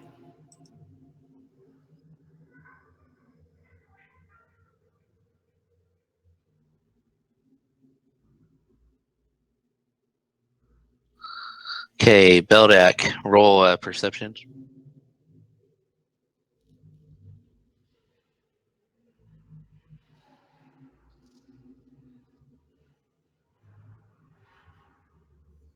Okay, you see her, and you see her, and she is northwest of you. I forgot the right ear. Oh yeah, there you go. I see you. She's about 25 feet in front of you to the northwest, and she's gone down to a knee. She now looks like.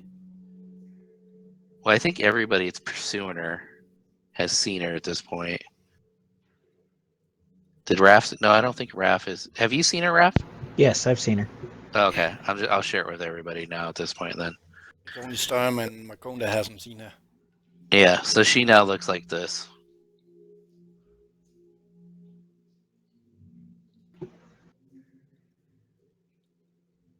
And I'm trying to remember, she was a halfling before?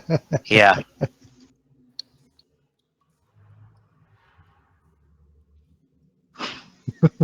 What the fuck is that, sir? Reese, what is that? Is it Okay, big old hairball? I run up to her and then I just flame on and attack her. Alrighty. So what, you drop your crossbow? It's a hand crossbow. Yeah, but you still are switching. So what are you doing with the crossbow? Yeah, it's a light weapon. So I could draw at the same time. Nothing to do with light weapon. You can interact with one object for free. Yeah. You still need to either dropping is free, or you can interact with one object for free. Yeah, I just mean, drop. I guess you could draw your sword with your offhand and attack with your offhand instead. No. It's still an action, Yeah, but never it's mind. free. I just dropped. Never mind. I just dropped my crossbow and attack her. Okay.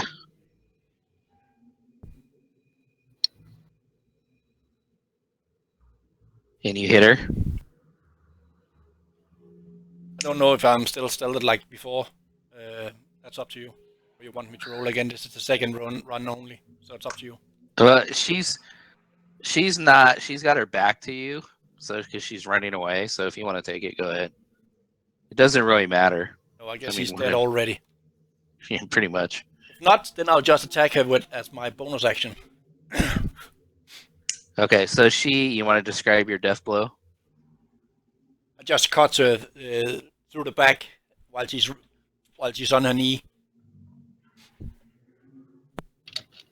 Okay, and she falls face forward onto the ground, and as she falls, the scroll case flies out on the ground in front of her.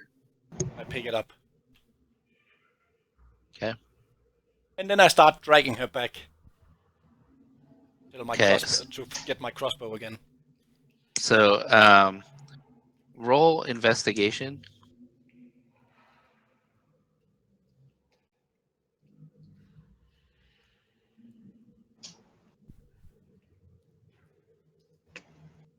Okay, so you notice that she has hanging to the side of her face like a mask that she was wearing.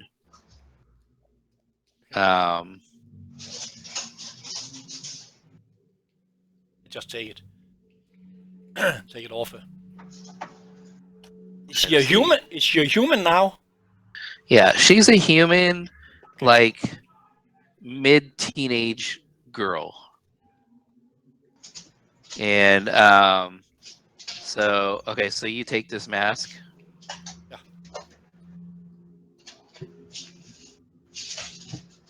I'm gonna drop it to your character sheet.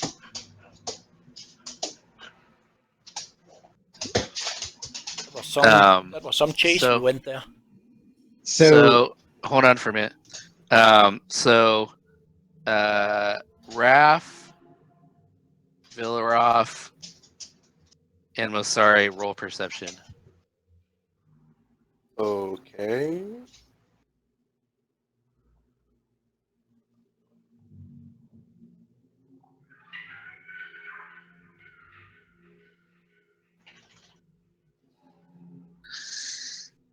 Okay, so all of you guys see Beldak take this mask off of her. I dropped it on your character sheet there, Beldak. And you can see that she's like a 14 or 15-year-old human girl. And at this point, we're out of combat. So how dead is she? Is she still like making dying throws, or can I shove a potion down her throat? Oh, that was not where I was going with that. Okay, I was like, I thought that Raph was a good guy. She's still warm, Raph. She's still warm. Yeah. Who's the sick fuck now? I was like, damn. He wouldn't search bodies, but all right. She's still warm. God damn. How dead is she? No.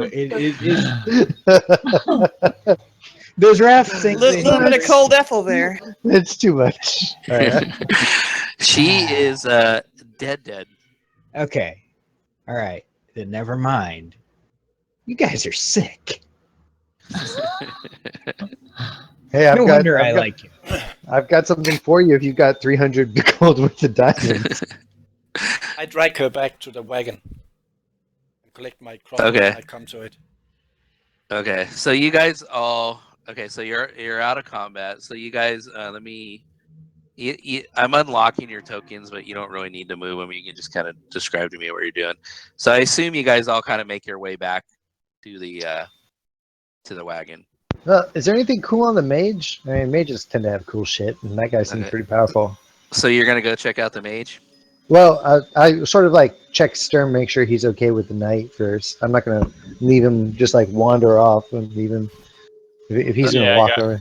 I got him. Okay. Okay. So Sturm, do you drag the mage back to the cart too, or what do you do? Well, No, he's not got the the mage. knight. I have the knight. The knight That's what is. I mean. I'm sorry. That's what I meant. Do you drag the knight back there? Well, I'm And not. Marcon will Yeah, come yeah. I'm back like to he's walking. Like he's tied up, so Okay. I get. I have him you. Okay. walking in front of me, and Okay. And then so Marcone, you're looking over the mage, and he I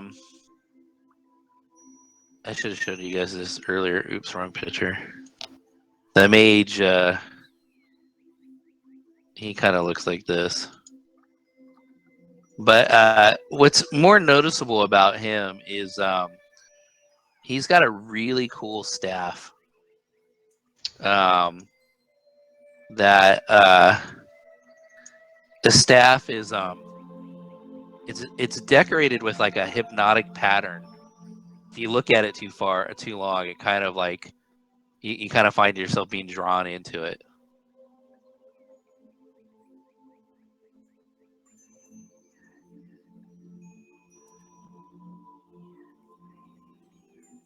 And so I'm gonna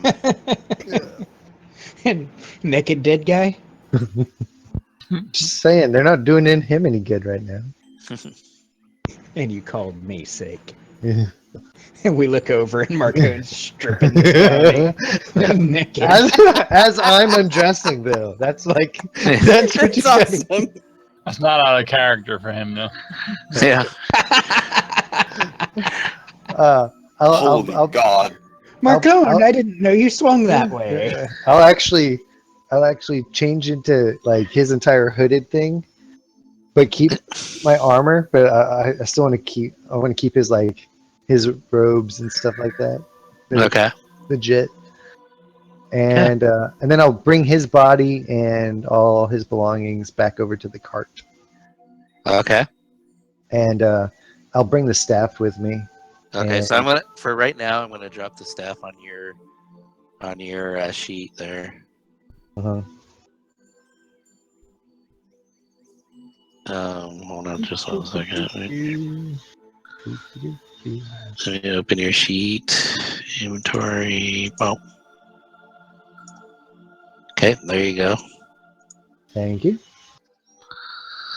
Okay, so you're all kind of huddled around the cart, and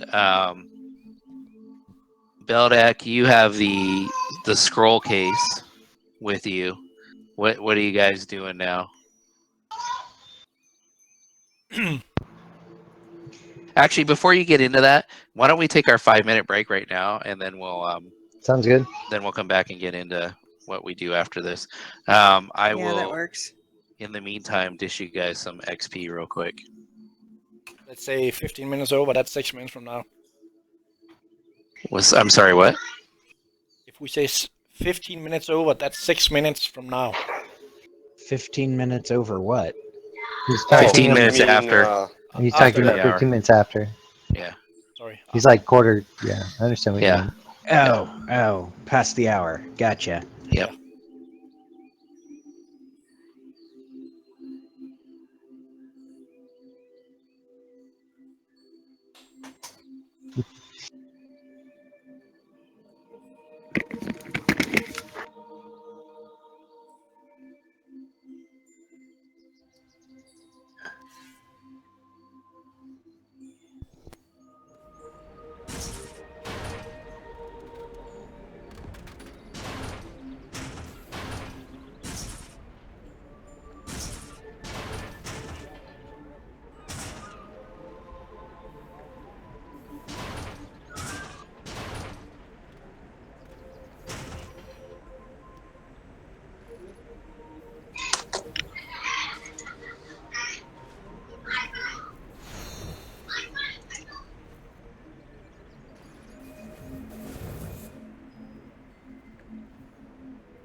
will find the truth.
I have seen the lies of the Holy Patriarch.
Spend your astral diamonds here.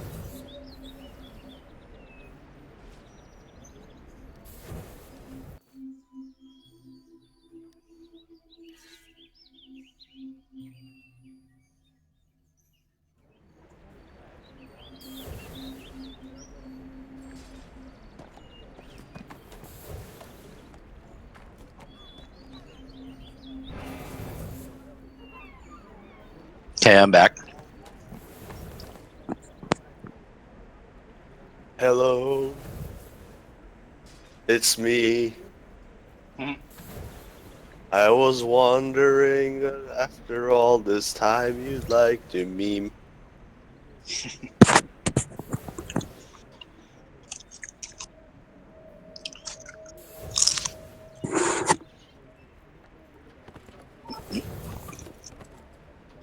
Popcorn, yay! Yay. Dave, Yep. I curse you now Why you wish you had because popcorn? you're eating popcorn. I'm hungry. Mhm. Oh, you bastard. Oh, The kids I made haven't- it. There was some left over. I'm like, oh, great, cool, I'll take it. yay, popcorn. I haven't. The only reason I'm not bringing popcorn into this is I decided it would take too long to pop. But like I said, I got lucky. The kids, they pop popcorn and then they leave like half of it, and I'm like, okay, I'll take it. How delightful. Let me play something for you.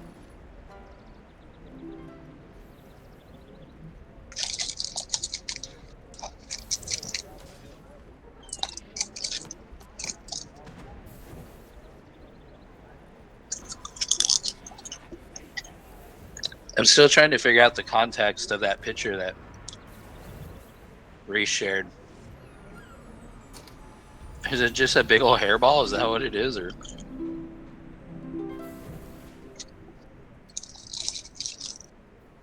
It looks like wool. Steel wool, maybe, or something? I don't know. Wait, no, might be. It's a halfling that is hiding. What is that? Is that someone behind it? Oh yeah, maybe. Hey, quick rules question. If you get 2 attacks, is that second attack considered a bonus action? I don't think so when it's part of like a character like feat or whatever, like a class feat. Like a It's an ranger's actual second attack or the barbarian's second attack? Yeah, or... it's a second action. Okay. Alright, cool. Oh, the other thing that I was wanting to ask about... Sorry, it's not a single. It's not. But you may want to clarify that with the guys who know the rules better than I do. So when you get to like level 5 or whatever level you get your second attack, right? Like for the melee characters or the attacking characters, that second attack is part of the attack action, right? So it's separate. It's not like a bonus action. So if at any point, like let's say you have like haste, right, and you can take 2 actions, I think, or something like that. You can take 4 attacks when you do that. Or like when you have like Sturm's action surge lets him take in another action, right? He gets 2 attacks already because of his multi-attack attack action. So he would have 4 attacks whenever he action surges. Later on, when he gets 3 attacks, he gets 6 attacks whenever he action surges and makes an attack action again. Does that make sense? Yeah, Yes. yeah, that makes sense.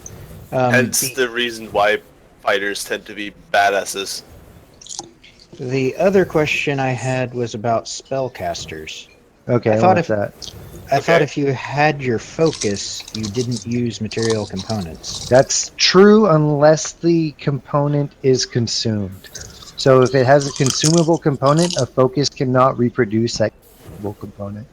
Right, Anything so- else? I stole some Tully. What was that? Oh, sorry. I was Yeah, I was understand. letting my wife know what I grabbed. Yeah, okay. Grabbed a glass of Tullamore. Kurt, Yeah. to give you an example, my Molten Strike, the 2d6 bludgeoning plus 2d6 plus 4 fire, requires a volcanic stone to cast. So I have to like carry around volcanic stones because it specifically says that, you know. Does it have a monetary amount next to it? Well, it doesn't. So Does it have a gold value? Does it have a gold value next to it? No, it doesn't. Then you don't have to have it. As long as Really? you have your focus. Right, as long as you have your focus or your pouch of materials. Yeah, your component pouch. So only Yeah. the ones that have like a monetary value next to them. So like Oh. Revivify. So like my Revivify spell that I use requires 300 gold worth of diamonds that the spell consumes. Okay. Oh, really? So I can't cast that with a focus, and I can't cast that with a component pouch. Or I could cast it with a component pouch, but I would have to have actually spent money and bought those components. Does that make sense? Oh. Like if it has a monetary value or it consumes the spells, you need to refresh that. You need to actively purchase that item, and you need to actively refresh those consumed materials. For, I You don't just automatically get to cast it whenever you want. I put a link for casting spells that is pretty good. Sometime in your off time, I recommend watching that. It explains all that stuff. Yeah, that was Cool. that was one of the arguments I think we first got to whenever we had like Identify, and it required like 100 GP Pearl or something like that, which had never been bought. Right. And I think we ended up. I don't know what we ended up ruling.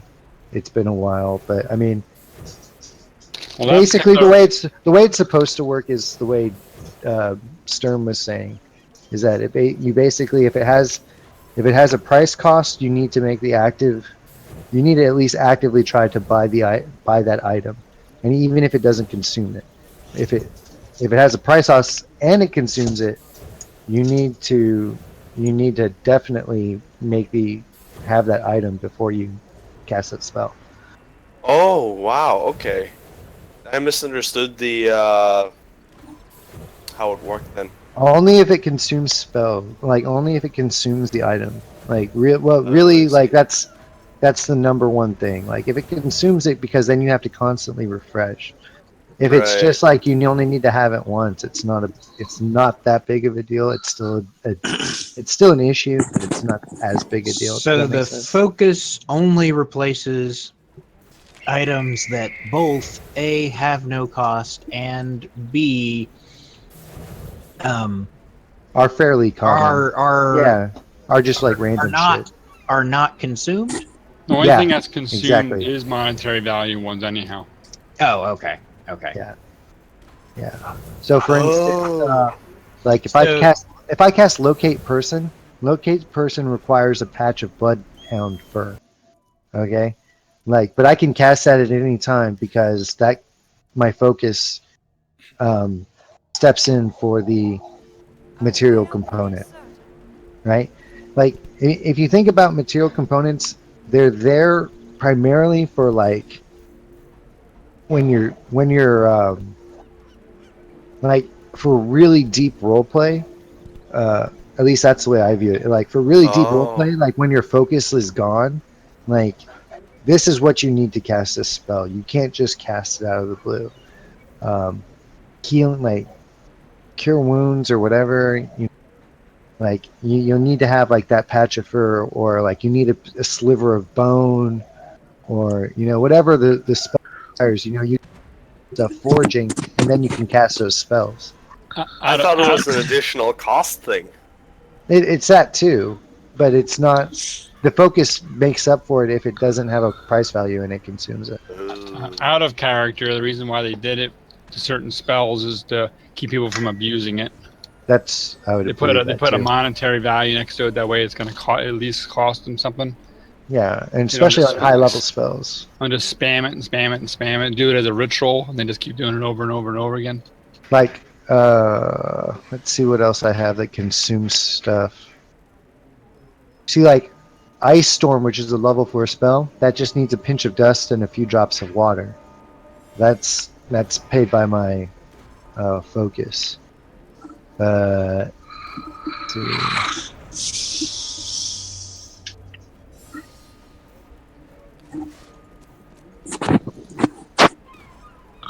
Sorry, Dave. Yeah, no problem. We have one person that's not showing back, but is everybody back? I'm back. I'm back. Okay. I'm here. back. All right, good. Everybody's here. All right, so you guys are all kind of huddled around the cart. You have a knight that is beat up but alive. You have a dead 14, 15-year-old human girl that tried to steal your map. And when she wore her mask, she looked like a halfling. What do you guys do now? I think we're going to ask this guard some questions, I believe. I think that's the plan. And actually, before you do that, Grappa to be like, Did you recover the scroll case? Did you recover? I gotta have that. Did you get that? Yeah, I got it. May I have it back, please? Yeah. Oh, thank goodness! Thank goodness you recovered this. It was some chase we was on there. How are you doing? I'll survive, I'm sure, but I'm quite wounded. I oh my, how strange that bard stabbed me and took it. I don't even know who she is. My whole mind is And who's this girl? Where'd you get this girl from? She We was found her the like that. she was the bard. When I tried to grab her, that's what the bard turned into.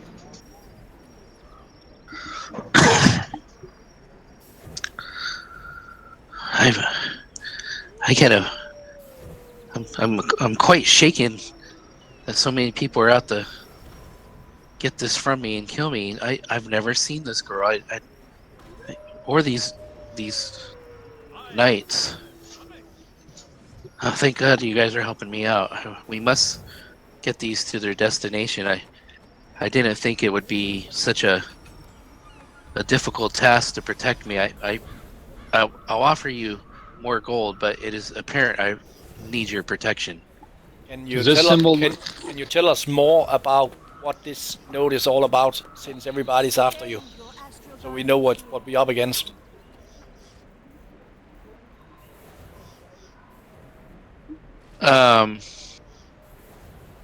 Roll persuasion or whatever type of skill you want to use to see if you can get him to answer that. Oh, it was just normal talk. I didn't want to persuade Okay. him. Okay. It was just like Well, to his I'll good tell side, you. you know. Okay. Yeah, I get it.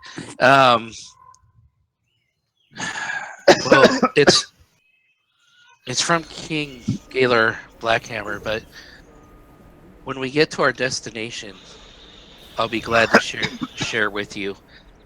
I don't want to share it out here in the open, but I should say this since I came so close to death this time. Just promise me that if for some reason I shall be killed, that you'll take this scroll Huh? to the queen in the elven queen into Hillshire for me. Please make sure it gets to its destination if something should happen to me. Yeah, we will. We the Red Branch. We decided we help you, so we help you to the end. Thank you, and thank you for saving my life.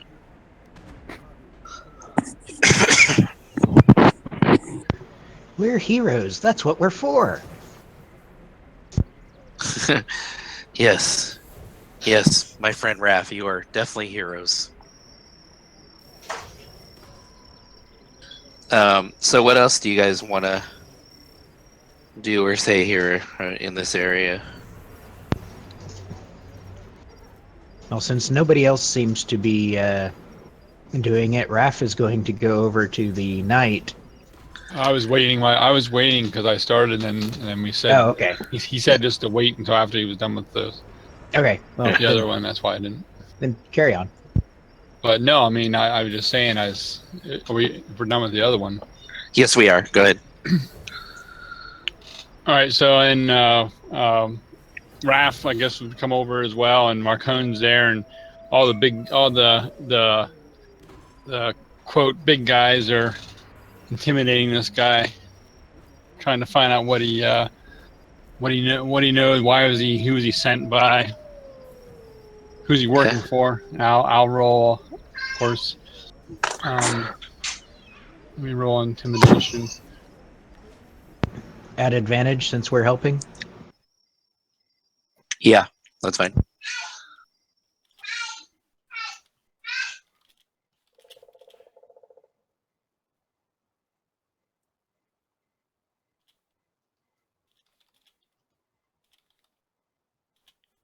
And what do you ask him? I was asking him, who was he sent by to try to, who's he working for?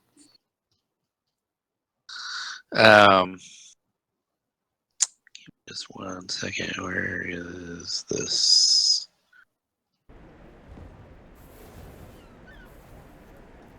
Let me see. I'm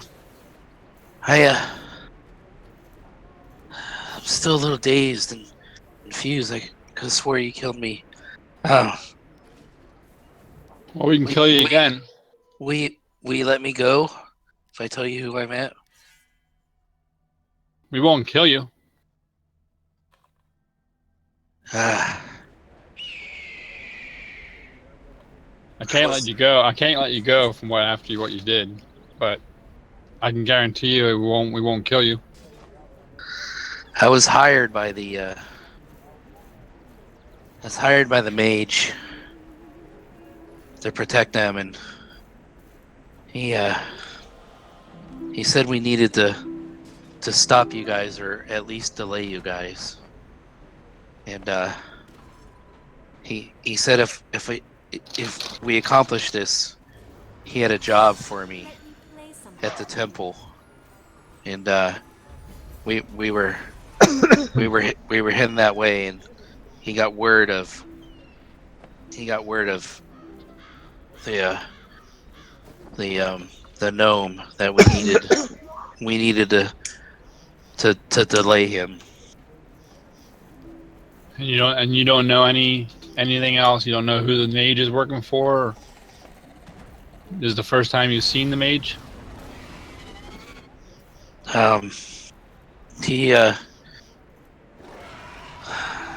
He kept talking in riddles and codes, and he was always talking about how people had different faces and many faces, and just stuff like that. It frankly didn't really make a whole lot of sense to me, but he was paying well. He said if necessary we were to kill you guys, but if we couldn't do that, we at least needed to slow you down. All right. Well, next time you get in town, you're going to be handed over to the local, and you're gonna have to pay for what you've done. But as long as you don't give us any more trouble, we won't kill you. And he looks down at the dead girl and looks back towards his dead knight buddy, and he's like, I guess it's better than being like them. I won't give you any trouble. Who's the girl, by the way?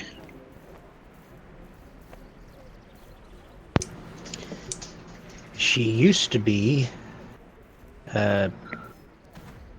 halfling. That's the right word, right? She used to be a halfling bard. And she turned into this when I tried to grab her. Yeah, they didn't say anything about her. Just the gnome. He had some package we were supposed to delay him delivering or to get it from him. So I ask, since Raph is obviously much stronger than any of us, I ask Raph to make sure these ropes are nice and secured. And he is going to follow behind, walk behind us. We're going to have him tied to a rope tied to the wagon. Okay. And so by the time you collect all these people and regather everybody and all that stuff, it's about 4:30 in the afternoon, late in the day. Do you guys and then if you I'll reshare this again. So you guys are, by cart and horse, you're still a day away from Grinstead.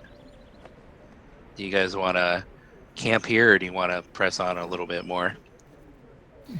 Well, Masari and Beldak, you guys look bruised up a little bit. We can move on. Would you like to continue moving on, or are you okay with that? Or you? Well, if we meet something else, then we're in bad shape. At least I am. Well, you could always ride in the You could always ride in the cart and still rest if we're traveling. Yeah, you can probably get a short rest riding in the cart. Could Yeah. also drink a potion. Yeah. So, with that, like, I'd like to offer and some advice. Give me 10 minutes. And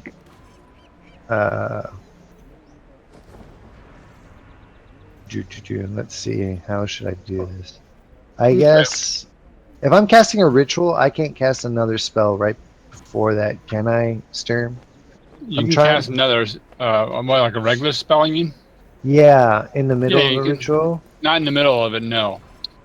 That's You what can I'm cast wondering, before. because Beacon of Hope is concentration up to a minute, Mm-hmm.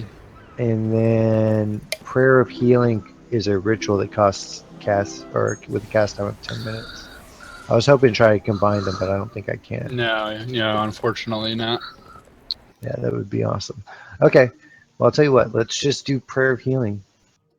Okay, it'll probably take us 10 minutes to get everything together here anyhow. And Yeah. So, up to 6 creatures I can see within range. Each regain hit points up to 2d8 plus your spellcasting modifier. Okay. So, basically everyone in the party would be Okay, 6 you can just creatures. target them all. Yeah. well, the one guy, the Grappit needs healing. Grab it. Well, who needs the least amount of healing? Do we want to leave? Well, there are 6 people in the combat tracker that need healing. Okay, Right. so Yeah. how about we do it that way? Villaroth doesn't need it. He's fine. I want to target that. Sturm, Eldak, Morsari, Craft, and grab it. That should be all 6. Right? Then we'll do Prayer of Healing.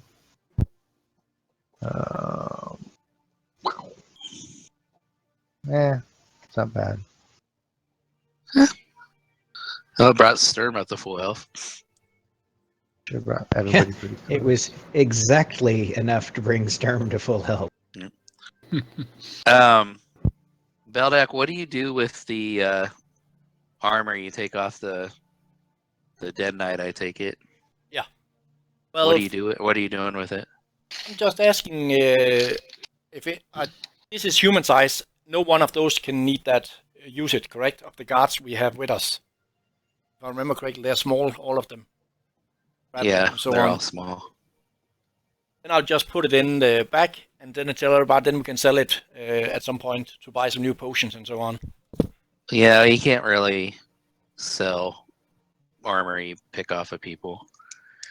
So Unlucky. it's also Use and out of abuse. character. Yeah, to use and abuse. You don't really ever get anything for it.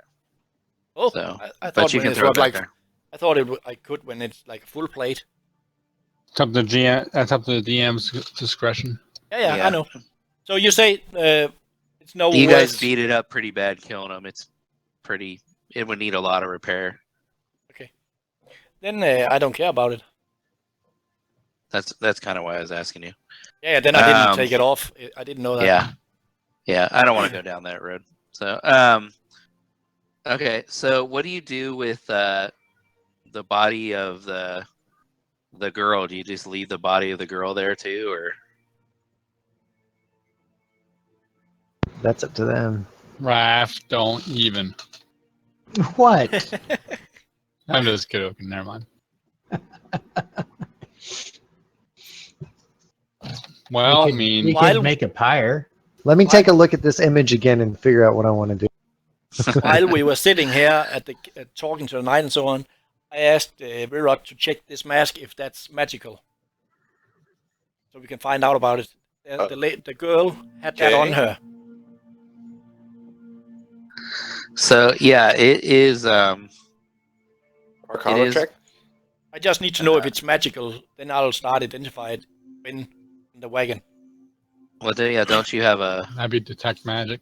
detect magic spell? Yeah, it's gonna I take me 10 minutes. So Yeah, I don't have that. That's why I asked Wilrod.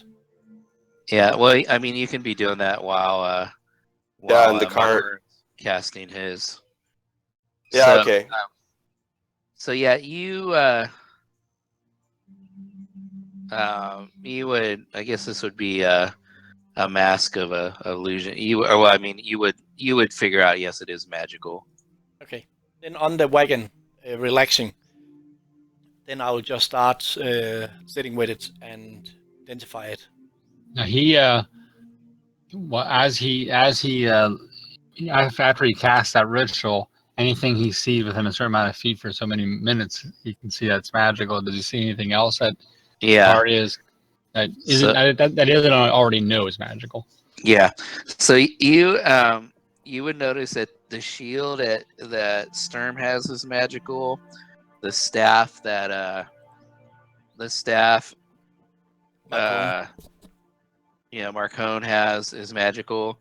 So are you doing this as you're standing around or as you're like going down the road? I thought, never mind. I thought that he was going to do it at the same time that Marcone, because Marcone's still casting that ritual. Well, yeah, that's what I'm just trying to. Okay.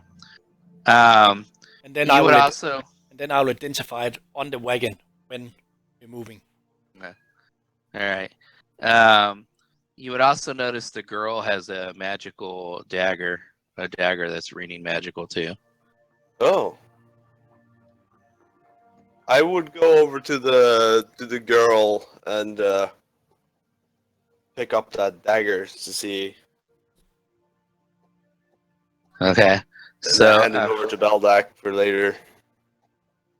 Okay. So I'm gonna pop it in the get rid of this horse stuff here and so as you're looking over the girl, you have plenty of time to look her over while people are hanging out around there.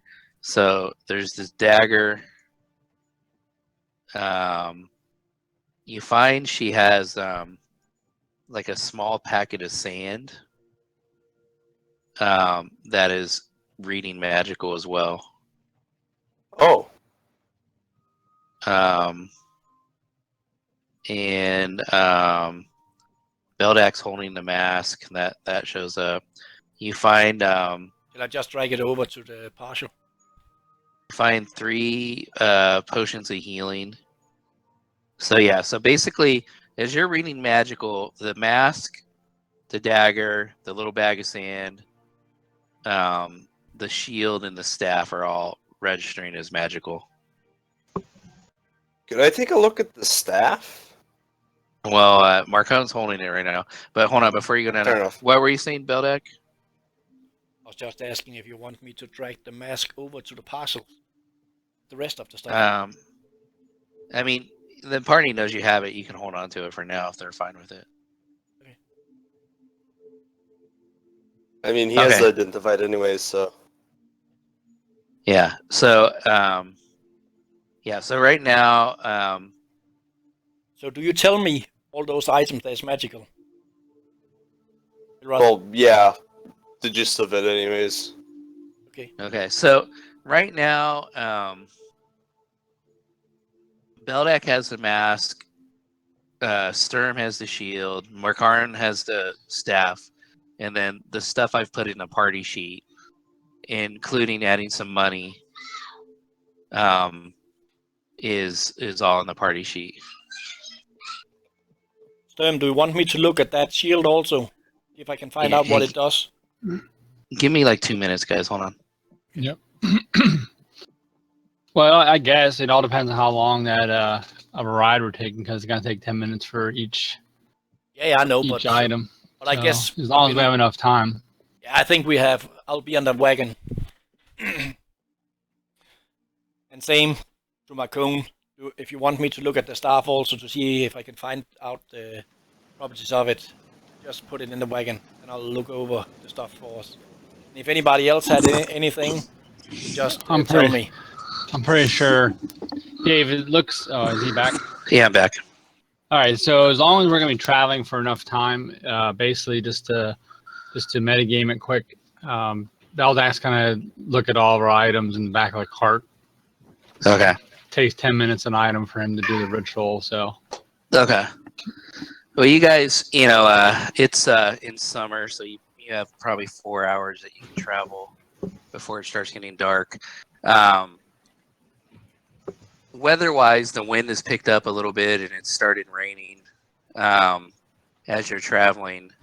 And I'll go ahead and While we're doing this, did I get a short rest so I could use my hit die, or how did you say it before? yeah. You have a short rest.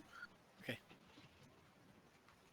Then I like to do some hit die, that's for sure. And then hold on, I will identify the things real quick. So I can roll my hit die while you do that, right? yeah, go ahead. Oh, So the mask that Beldak is holding, it's kind of made of like Jesus Christ, human man. skin and such, but it's a mask that allows you to disguise yourself. And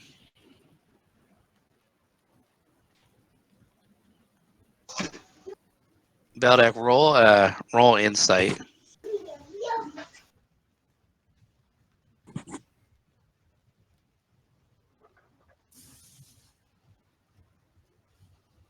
Actually, since you're the one looking at it, not insight. Roll history for me.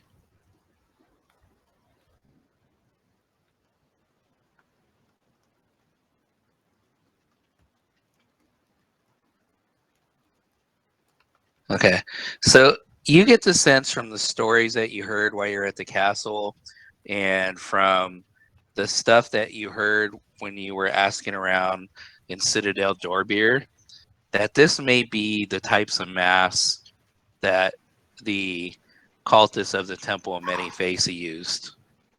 It's a a mask made of like humanoid skin, and so you get the sense that you can disguise yourself when you wear this mask.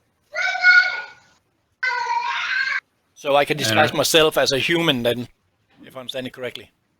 Well, yeah, you can go read about what the disguise spell does. I identified that for you.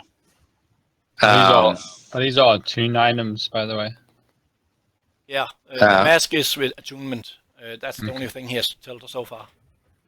Gotcha. And then Sturm. The shield is a sentinel shield. So it has a symbol of an eye emblazoned on it. While holding the shield, you have advantage on initiative rolls and wisdom perception checks. The shield is emblazoned with a symbol of an eye. It is made of metal, and it has the same characteristics of a shield. I've identified that. You can see it. All right. Well, I mean, if you guys don't care, I will keep this and I'll mark it down on my attunement items. Okay. Which is 1. One question, Dave. Yeah. Bart, she was a halfling before, correct? The bard was a halfling, yes. Now she's a female. Was she not only like 1 feet? She was bigger than 1 feet, correct? And my size now? Because this guy self is only making you 1 feet. Yeah. That's why I was asking before if I could change myself into a human size.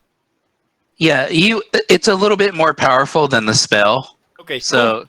Yes, you can make yourself look human-sized. Okay, cool. I just want to know because I have disguise self as a spell, but that's only like 1 feet taller. No, this is a special mask. She's right here. Yeah, that's okay. Perfect. Yep. Go on. Yeah. Marcone, yours is a staff of charming. Sorry, repeat that. Your staff is a staff of charming. Staff of charming. Yep. Damn. I've identified it for you. The dagger is a dagger of venom, and it's a curved, exceedingly sharp blade with jeweled pommel. This is no ordinary dagger. Basically, it looks like this for you who don't have it on you. It looks like that. Treat. That's cool. You gain a +1 bonus attack and damage rolls made with this magical weapon. You can use an action to cause a thick black poison to coat the blade. The poison remains for 1 minute until the attack using this weapon hits a creature. The sand is dust of sneezing and choking. But it's So only it's it's only one charge, it looked like, for dagger a day. The dagger can't be used this way again until next dawn. The poison of it, I mean. The sand is it's in a small container, and its powder resembles fine sand. So, obviously this is a consumable item. And then there's 3 potions of healing. So you guys can divvy that up however you see fit. So, so before we go on, just for, note keeping and such, Sturm, you're going to hold on to the shield. Is that correct? Yeah. I have. I only have 1 attunement item now. So. Okay. And then, is everybody cool with Marcone keeping the staff, or is anybody else interested? So right now, you weren't here last week, Marcone. So I've come up with an order of people at how many magical items, and you don't all necessarily know how many, but in order for fairness, the people that have the least amount of magic items get first choice. If you guys can't decide as a party who should have the items, so at this point, the way it stands is first choice would go to Sturm, and then it's a tie between Villaroth, Masari, Marcone, and Raph, and then Beldak is behind you guys. So, do you want the staff? Is everybody cool with it? What do you Well, guys I mean, wanna if do as a anybody's party? not cool with it, I certainly don't need it. I'm fine with it. Raph thinks it's pretty, but it's more something that somebody else could use. I'm looking at Villaroth mainly because he's caster. Sort of sighs, eyes glowing in the dusk, and thinks for a moment. But no, It doesn't. I It wouldn't doesn't be actually pushing item. benefit me as like a weapon that I would carry, if that makes sense. If you want, then you can always drag it over to the party sheet again, and maybe you guys can sell it at some point if you don't really want it. I mean, I like the other aspects of it. Like I'd like it to be in the party, but like I said, I'd probably keep it strapped to my back to use it on a. Okay. So, but Uh, at this point, you're gonna hold it. If nobody else wants it, I'll hold it for sure. Okay. And I'll attune myself to it as well. Okay. And then the mask that Beldak has. You guys just want to leave it with Beldak, or what do you guys want to do as a party right now? It sounds like more of a rogue thing. Well, what does the mask do? The mask can be used by everybody. It can look like any human size. So everybody. Yeah, but you gotta attune to it. Yeah, that's true. You need to get attuned to it. So you need a half hour, I think, if I remember correctly. So No, okay. you need an hour. Okay, an hour. Okay. You need a short rest. Okay. Hold on. Let me ask this question. Are we or are we not going someplace towards like Sturm's homeland? Yeah. Or something? At some point Yeah, we are, but right now we have a detour right now to get to an elven queen, I think. Okay. So Well, hold on. Your original thing when you left the castle was you were going to go find the Temple of Many Faces to see if you can get more of these masks. we want more of them. Okay. because you have people in your party who are going to have trouble blending into Zerth, which is the town that Raph's from, because they have a thing against non-humans. Right. So Town more that's than half Sturm's than half from, the not party. Raph. Whatever. Sorry. Yeah, I Sturm, got you. Sorry. Yeah. So that was where we were going. Decided to do a detour mission to help Grapid deliver this message. And we So. we still ran into people with the masks. Got it. Yeah. Cool. Awesome. So with a mask, yep. So okay, so Beldak's gonna hold that right now, if Cool. I understand right. Okay. That So works then for me. other than that, there's the dagger. Does anybody want to take the dagger right now? I mean, that sounds pretty roguish as it is. It's a 1d4 plus poison damage. Yeah, but like I was saying before, if I understand this correctly, it's only one time you can use that poison each day, correct? So that's like one time you can It's like huge. do a ton of damage. I know, but I'm just saying that is what I understand it correctly. The +1 bonus to damage rolls and attack, that's all the time, but you can only get that DC 15 Constitution save once a day, if I understand it correctly. Yeah. Well, whatever Once it a says day? there. Oh, that's all right. I'll yeah, take that. Yeah, it's pretty good. Yeah, that's a rogue thing for me. I can only do sneak attack plus this X poison damage once a day. Plus, if I crit, roll all the damage dice over again. Okay, so Beldak's gonna hold that as well. Is that the party decision? As long as he's not over his attunement value, yeah. These daggers don't require attunement, don't say. Yeah, you don't. Yeah, that doesn't. So yeah, right, I'll take that as my offhand then. Okay, so put that in your sheet. How about the dust of sneezing and choking? That doesn't count. Attunement? That it does not require attunement, and it doesn't account. It doesn't count against you since it's consumable. I'm pretty sure when you use each action, handful of dust. Well, it doesn't say. Yeah, because there's enough for one use. So this doesn't count.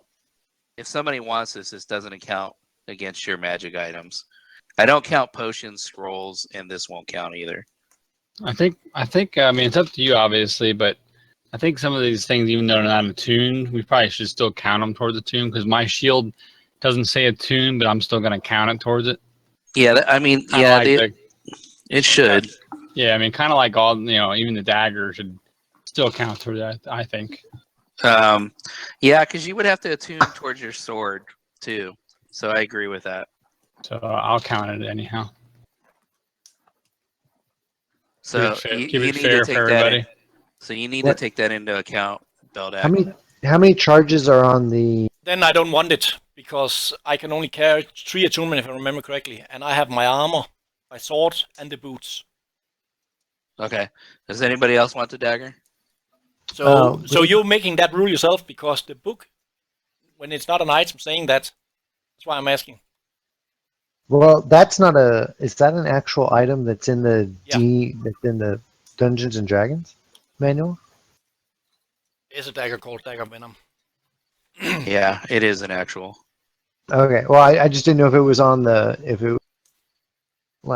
it was written by Kobold Press or something. They don't know. I don't know. Hold on. Let me look and see who. Let me look. Because they don't always say if it requires attunement, and some of that shit's. Yeah, some of the third-party stuff don't tell you. Yeah, that's what I meant. Is a third party. Yeah. I may have grabbed it out of. So here, let me look in the DMT. I'm almost positive Dagger Venom's not in the DMT, but I could be wrong. No, it's in the DMG. It's in Is the it? DMG. Okay. Yeah. All right. Well, whatever.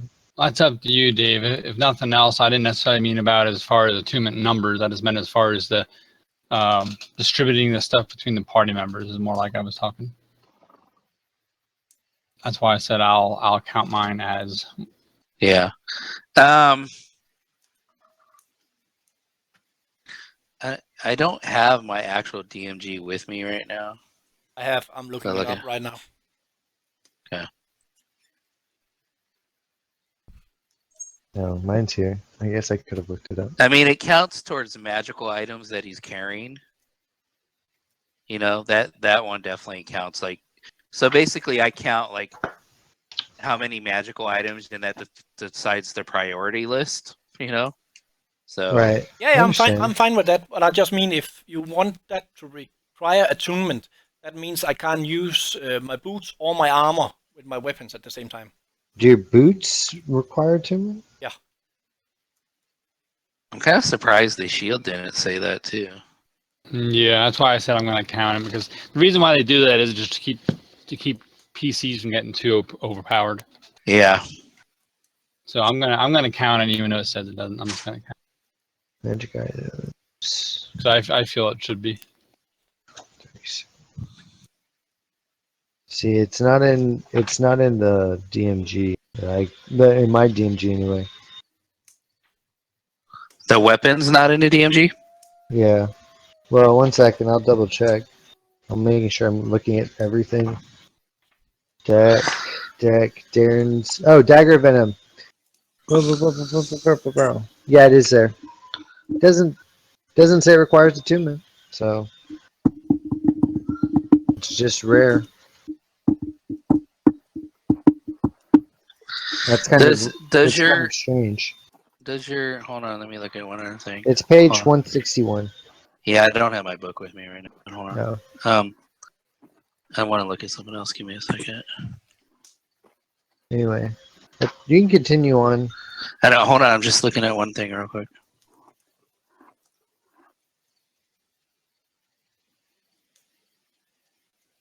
Yeah, actually, I'm going to say that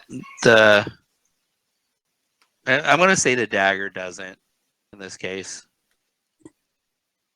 Beldak. So. Okay, then I'll use it as my offhand.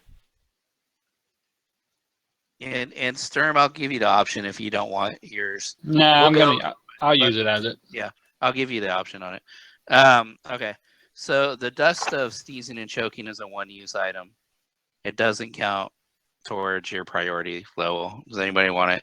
So yeah, I'm just gonna move on. It's there. The potions of healing are there. If you want them, go ahead and grab them. But I'm gonna start moving the game on.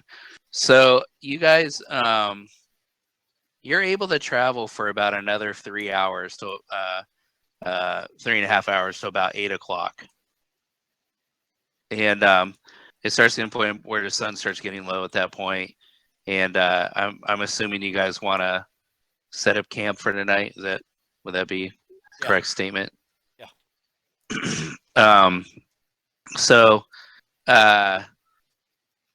between you, okay, sorry. You have the besides your guys in the party, you have a couple people on the wagon. What do you guys want to do for the 8 hours that you guys are going to be camping that night? How do you want the watch to be set? Do you guys want to take it all? Do you want to weave some of your NPCs in there? I think we can go. Probably. I think we can go 2 and 2. 2 and 2. I'd probably take it all. I don't think that I would let the NPCs, because they're not. I wouldn't consider them to be too, trustworthy. I won't. Yeah. Well, no, not trustworthy. I just don't feel like they're gonna be strong enough or like good enough for their own sake. Oh yeah, true. Okay. I asked Grimly if he knows how far there is to this place where we should give this note. The Grapid? Well, yeah, so are you asking Grapid or Gilly? No, Grapid. I'm asking him when we are riding if he knows how far away this place is where we should meet up. Yeah, so he well, first of all, we like we decided yesterday, we would go with the caravan down to Grinstead, where I could maybe pick up a pony, and we would leave the caravan from there, and then we probably have about a day's travel to Al-Qaeda, the Elven city. We have about a day's travel to that. Okay, and we didn't see the other horse any track from that Beth moved away from us. Whipped it. I mean, do you guys want to look for it? Just when we're moving ahead, I didn't want to just go detour for it, but maybe if we saw some tracks. No, you didn't see it. You didn't see it. Just what do you want to survival track it? That's You didn't mercenarys. notice anything out of the ordinary. Okay. Without having to do something about it. Okay, that's up to Masari then. She wants to see if we can collect another horse.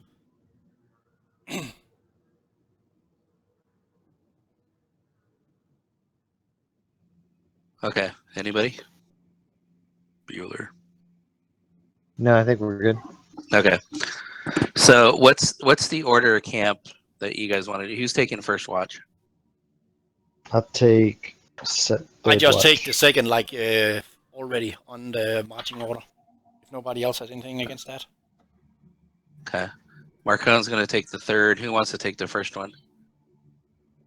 I'll take the first one. Okay, Same Masari, as before. Beldak. Villaroff, do you Marcone's third. Fourth, I suppose. Okay. Fourth. So if you guys are doing 2-hour watches, that would do it unless you want to split it up a little bit more. No, that's fine. So the last one that keep watch, he will not get to sleep again because we are moving when she ends the turn. Watch turn. Okay. So you guys set up camp there and everybody's there, and so you guys get a long rest. Let me give you that. And overnight, let's see if the weather changes any there overnight.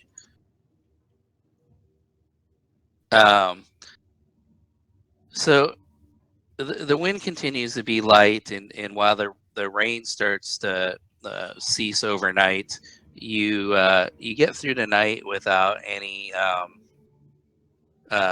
anything strange happening.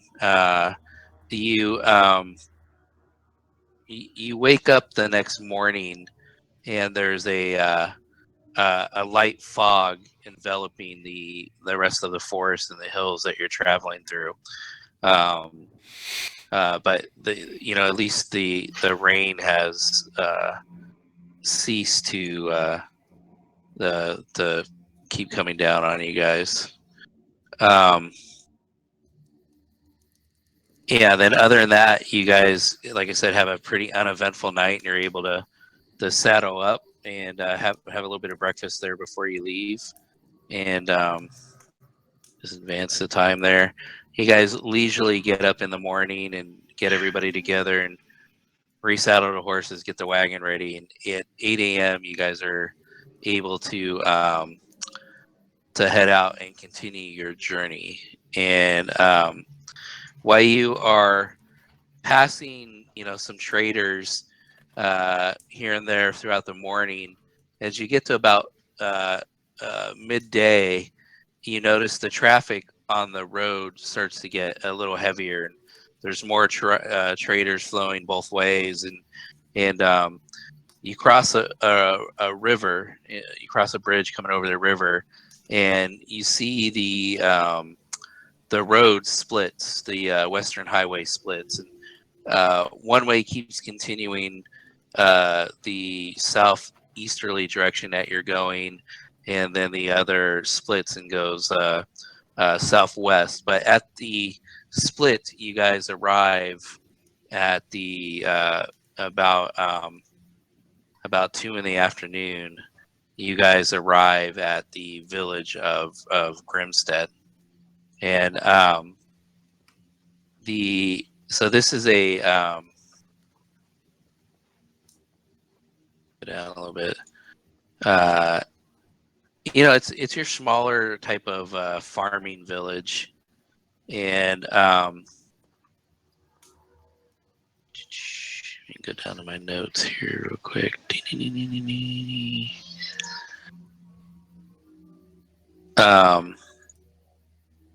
So Grimstead, it's a larger village, but not quite a town.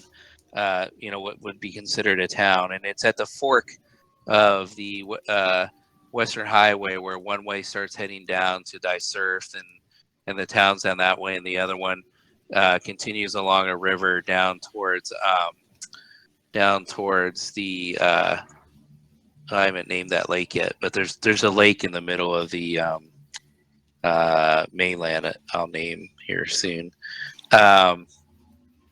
The village, as you can see, the people in it are most of the people look like they either are into farming or take care of livestock. There's a market there that sells fruits and vegetables and such that people are growing. But this is basically a town that provides food and such to the larger towns in the area. It's definitely a farming, ranching type of community. You pull in there and Keely with the trader, he says, I guess this is where we'll part ways. We'll be stopping here for a little bit of food, and then we'll probably press on a bit farther and see if we can make it down the Cockermouth this evening. I thank you guys. He looks at you guys in the party. I thank you guys for helping us make the trip south. It's quite eventful. We usually, our trips are not quite as exciting as that, or as dangerous. So we're glad we crossed paths with you guys. And he goes to offer you 100 gold pieces for helping him out.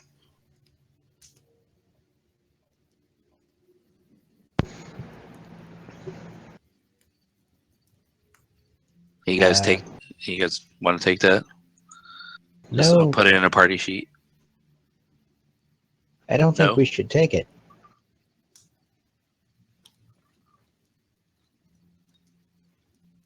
So he goes, I'm not that particularly interested in his money. oh well, no, you have my thanks then, and I consider you true friends, and if I can ever help you out, please let me know, and I'm very grateful for what you've helped me with. And with that, Grapid gets off the cart, and the cart starts moving south into the distance. And Grapid says, "I've been here before. We can go get some food, and I don't know. Do you guys want to stay here tonight before or should we get a horse and go ahead and press on to the Elven City? But there's the Skinny Devil in tavern. We can at least get some food and such." I think we should get some food and then just Food move on. sounds good. And then just move on again.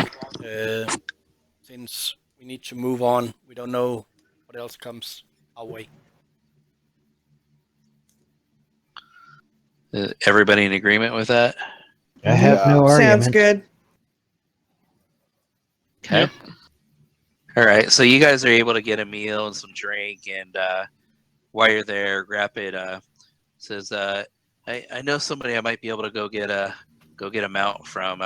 If you guys want to stay here and finish up your drink and meal, I'll be back in about half an hour or so, and I'll have a mount ready to saddle it up. It's about I don't it's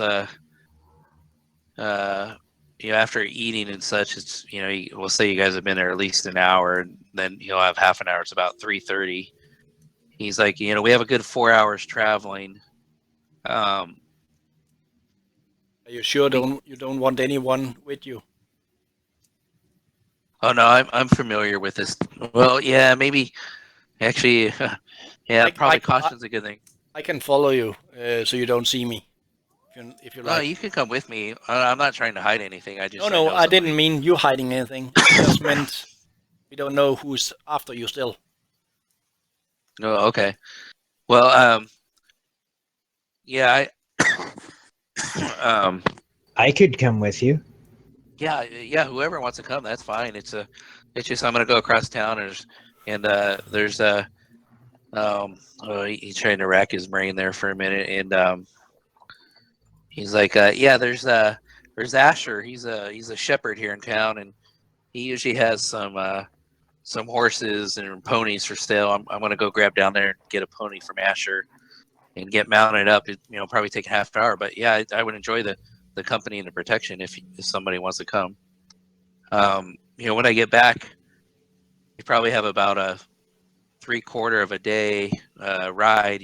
If we press through the night, we can probably get to Alcalde probably by midnight tonight if we press through.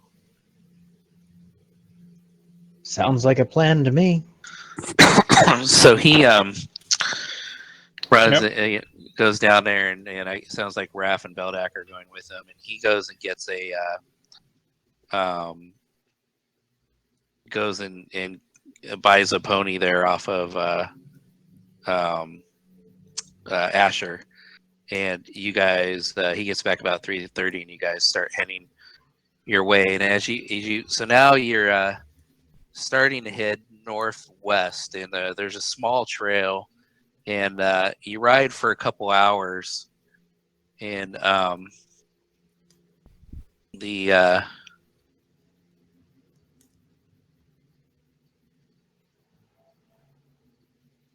the fog is long burned off by now, and it's actually turned into quite a nice day. It started to warm up. There's no rain. The sun's out, and you have about 4 hours sunlight. You get to a river that you'll either cross over, and on the other side is the northern forests. And Grapid looks to you and he says, "We need to travel through this forest, and we have so it's about 7:30, probably about 5.5 hours or so, and we can probably make the city tonight. Provided the weather holds the way it is." And you guys probably why you should be, if you want, you can take another ration as you're traveling that day. But with the pony, you guys are able to travel fairly decent pace, and there's a path through the forest that makes it quite easy to to keep riding along. And you while the night is dark, you have a little bit of, it's still a fairly newish moon, and I imagine you guys are traveling with some type of light source while you're going through the forest. Well, I can cast light on Sturm's shield or sword if you like again. Yep, on the tip of the sword is fine. Okay. And so it's while you hear quite a few of the night animals hooting and hollering, and hear things every once in a while in the forest and in the brush, you guys have an uneventful travel that evening, and you eventually start to make out through the trees that in the larger trees, you start to notice that there's been dwellings and such carved out of these larger trees. And Grapid looks to you and he says, "This is our Alcalde. Have any of you ever been here before?" Not me. Not me. Raph just stands there with his mouth open, staring. Never been in an elven city before. Oh, well, you guys are in a treat. This is quite the beautiful city. I will say the people of the city are at first quite a bit standoffish. This is probably their largest city, and built here amongst the forest, and it's truly magnificent. And the fortifications, while not seen, are quite brilliant. You'll see it's a well laid out and well crafted city, but the people, they're a little standoffish at first, especially with people they don't know. But I know some people here, and just stay by me and be polite and friendly, and they'll come around. But there's an inn we can stay at here in the morning, and till the morning, and then we should probably go see the emissary about delivering my message. And Raph finally finds a little bit of his voice. So, pretty. Yes, Raph, this is it's a magical city in more than one ways. I will tell you, this city, the people fully embrace magics and the art of magic. And in fact, there's several magicians here in town of all races who come here to study and to learn and to share stories. But magic's used for good here, and it's definitely appreciated as long as it's used in a respectful way. Don't you think And Okay. don't you think it'll be a good idea to get the message today instead of tomorrow? yeah, well, while the timing is important, the one thing I've learned about the people here is they're sticklers for procedures and customs, and if we go in the middle of the night, we're able to ruffle some feathers. So my hope is that we can see uh, emissary Orina first thing in the morning, and get an audience with the queen. And so I'll be up at first light. The town's usually up and active. I'd like to go see him first thing in the morning. You're welcome to come with me if you want, or you're welcome to stay at the inn in the tavern and get some food. Just like I say, be on your best manners, and the people will come around. They may be, and he looks to you, Raph. He says, "They may be a little timid of you. You're quite large, but you're also you have a good heart. I'm sure they'll come around to you quick." And he looks to Villaroff, and he's like, your eyes can kind of be a bit intimidating, and if I notice you have some scales showing on your neck, you should probably maybe cover those up a little bit until people get to know you better. Vilroth just looks back at him. Really? Do anyone happen to have a mirror? You know, Raph have. Raph digs his back out of his pack again. Vilroth sort of takes it and starts to sort of get an angle at his neck, and he sort of looks at the mirror and sort of wide-eyed a little bit, and sort of hands the mirror back to Raph. Thank you. And he sort of looks deep in thought for a second. Looks to the gnome or halfling. Gnome. Gnome. It looks to the gnome, and would you know of any particularly wise mages around here? Yeah, there's plenty of mages and different types. Is there a type of magic you're looking for? Specifically, draconic. Oh, yeah. Let me think a little bit here. Yes. Did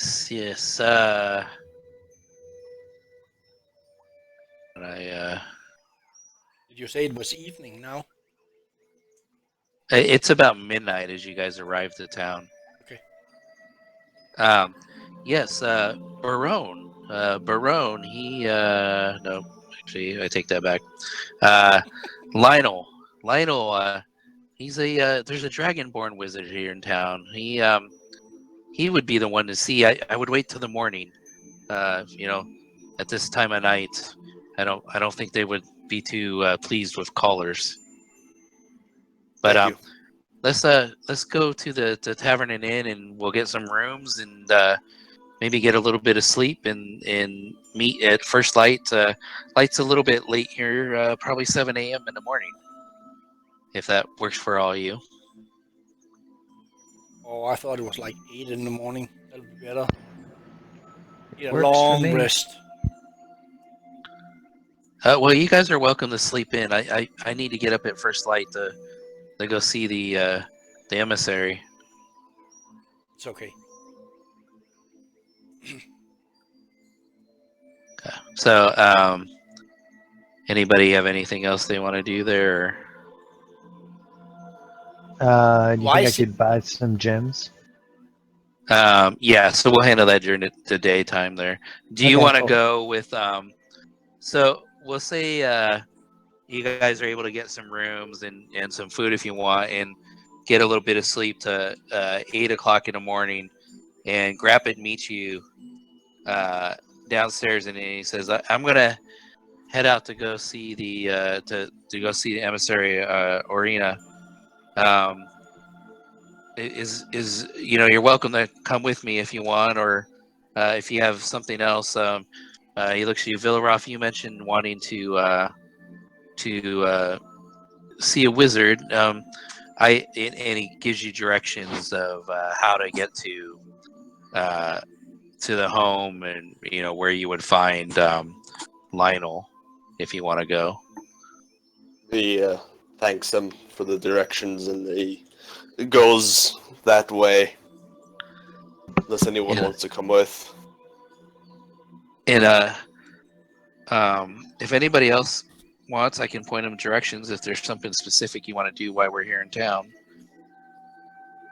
I imagine that I'm hoping to see the Queen, and then from there, we probably, if we could, maybe leave tomorrow morning to head towards Hillshire. That would be great. Well, So we'll be here all day. I'll follow Rilroth. And will you let us know when you get a time to talk to the Queen so we can be there? Well, I'm hoping to go meet with the emissary and to go meet with her as soon as possible. Yeah, but you'll probably get another time to talk to the Queen. Yeah. But my point is I plan to, as soon as I can go see the Queen, is to go there. I don't know if I'll be able to come back and find you to tell you I'm going to meet her. Okay, then I'll follow you if that's okay. Yes, that's fine. Can I point anybody else to anywhere else in town? No, I think I'm good. I think I'll follow around. I'll follow you around just to make sure that nobody else tries anything. Well, great. Yes, that'll be fine. Did Marcone? Did you mention you wanted to look for gems or something? There is a jeweler in town. I probably have some gems I can point you towards. Yeah, just loose gems, so like not anything set or anything. So he gives you directions, and this is a large elven city. So with this jeweler, you would be pretty much be able to find whatever you want as far as gems and such. The prices are competitive because maybe just slightly over, but you can always negotiate that. So if you want to just let me know what you're looking for, you can go ahead and add that to what you're looking for to your 300 G's worth of diamonds and a 50 or 250. 250 what? Oh, sorry, 2 as in the number 2. Okay. 50 gold piece rubies. Okay. And yeah, you'd be able to find those. So you can go ahead and So take out 400 gold, or what do you want to do? yeah, just go ahead and take the gold out. And I I'll will go with the drop- group hold on, going hold to on, the hold on. emissary. Okay, hold on. I'm gonna drop a diamond. Okay, cool. I was going to add it. To, That's fine. yep. So there's a diamond. This says 300 gold pieces, or 5,000, but we will change it to 300 for you. That's fine. and you can go ahead and grab that. And then rubies, was that the other one? Yeah, just 250s. a ruby.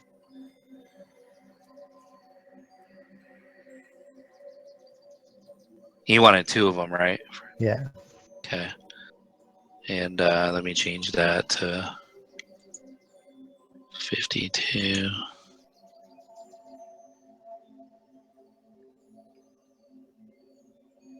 Okay, so they're in the party sheet. You can go ahead and grab them. Okay, Masari, you said you're going to go with them as well? With the group going to the emissary, yes. Okay, all right. And Raph is going. Beldak's going. Villaroff, you're going to go see the Dragonborn guy. Sturm, do you go to the emissary as well?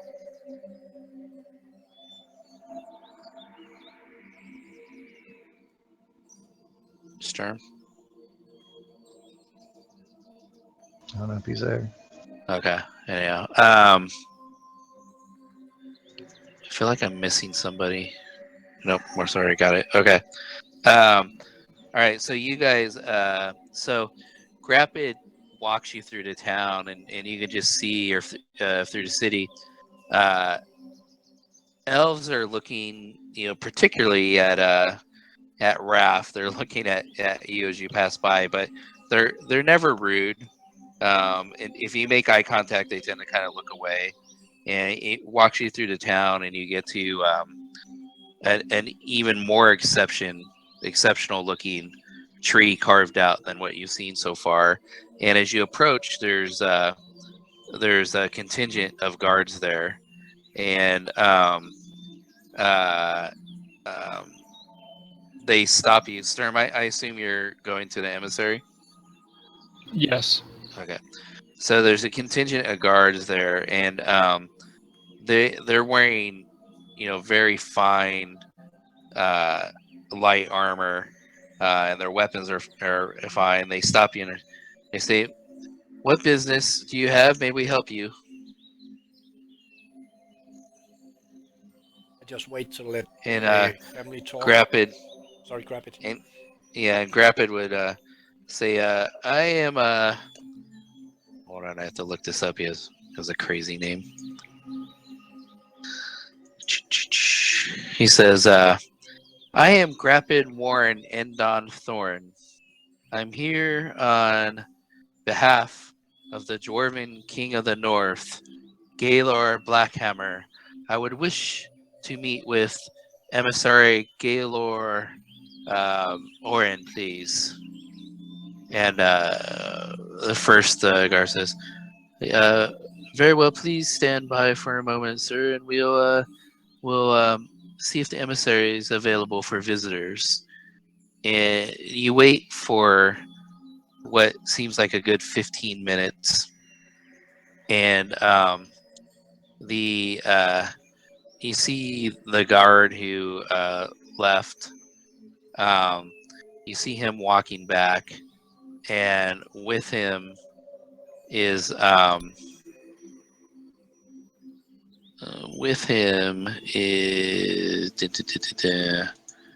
this gentleman.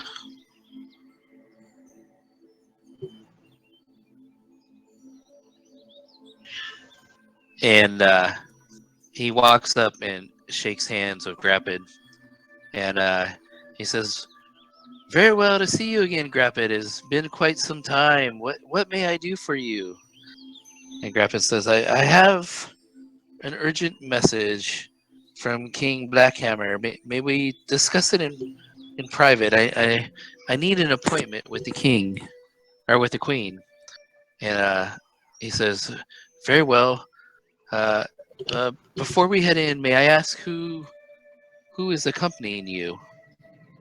And he primarily is looking at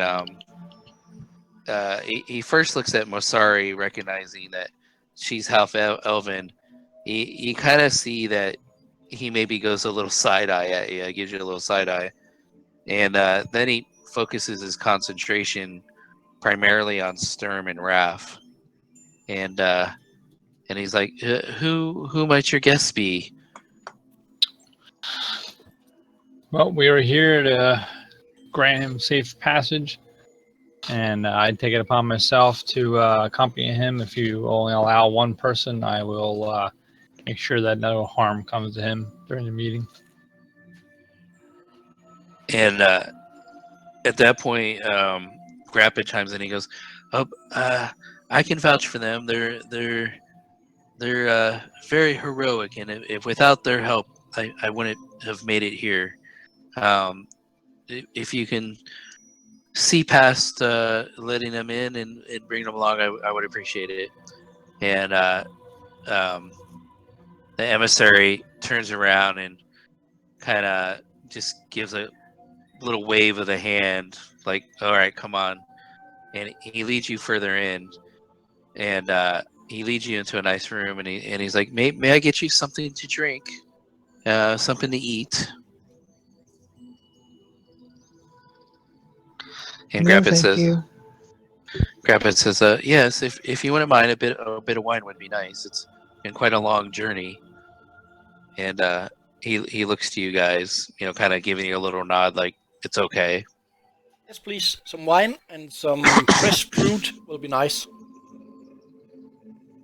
And the emissary looks at each of you, and he's like, "And may I get you anything?" To all of you. No, I will. I personally will not. I will just stand by. Some water would be nice. Absolutely. And he looks at the servant and he says, very well, suit yourself. And he snaps his fingers. And one of the servants runs out and he says, please, come into my my area. What would they call the area? I'm like totally blanking on it. Where would he conduct business? What would you call it? An office? I don't want to. Yeah, I guess off. I don't want to call it chamber. It's not a chamber, but It's private quarters. We get that. Yeah, we get it. Anteroom, office. Yeah, we'll say office. He's like, come on in, and he sits down and he says, very well, Grappid. Let me see your message. And Grappid looks a little uncomfortable, and he says, please don't consider this to be rude. I know we go back quite some way, but the king mentioned I should give it to the queen directly.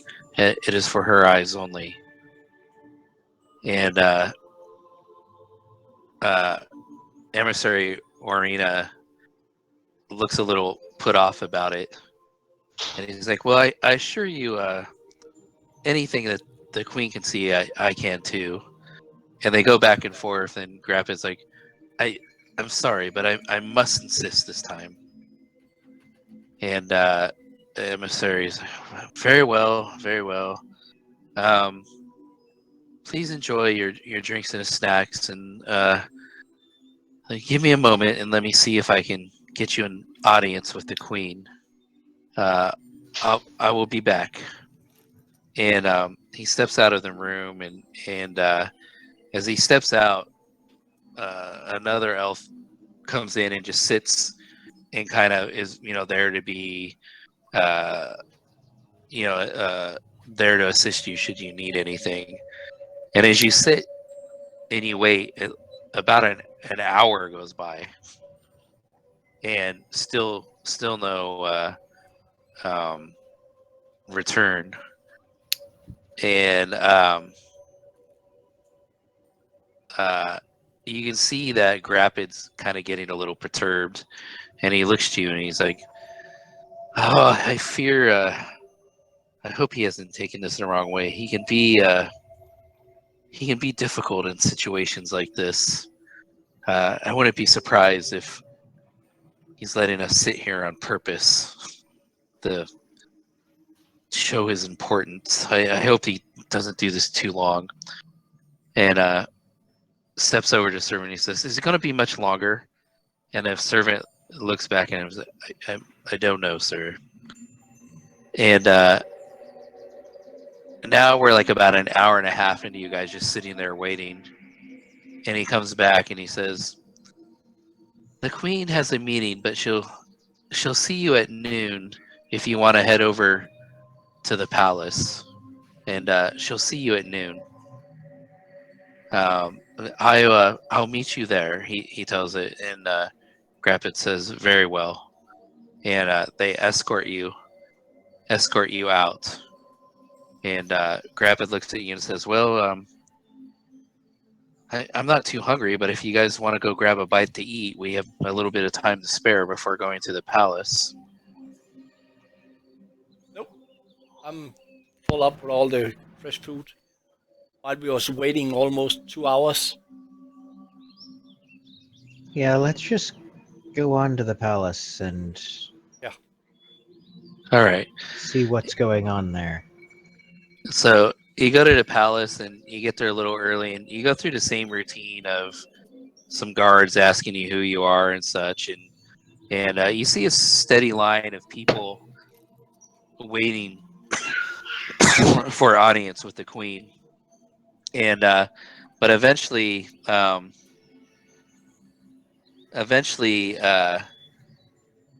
somebody comes out, and the emissary comes out and he says, "Well, come on in. The queen's ready to see you."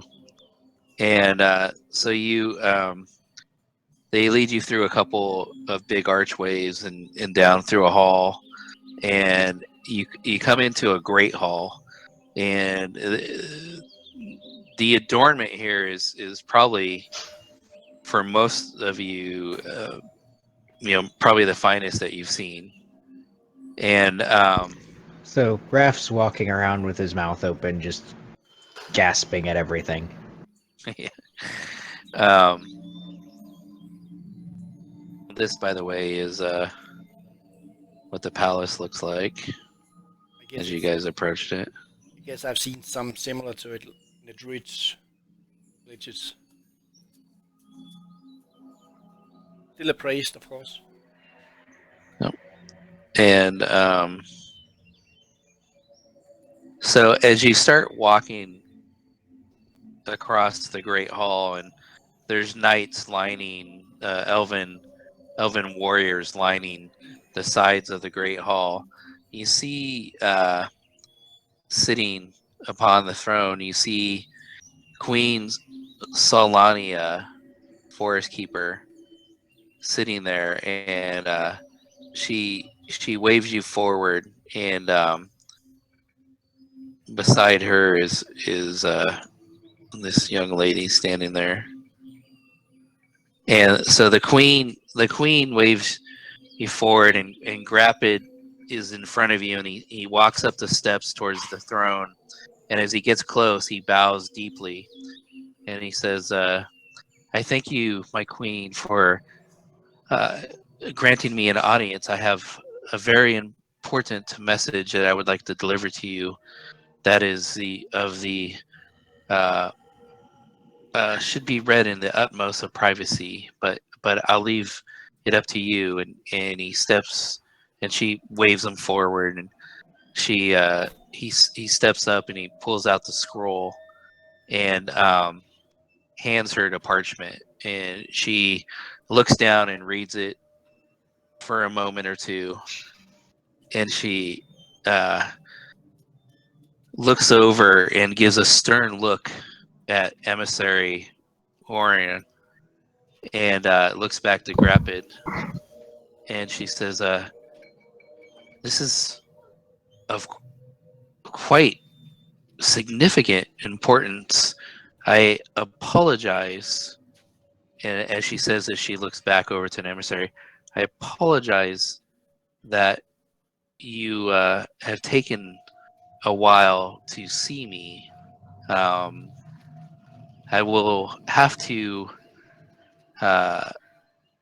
speak to the people who serve me," and she looks back at the emissary again, "on the importance of bringing me news of this magnitude.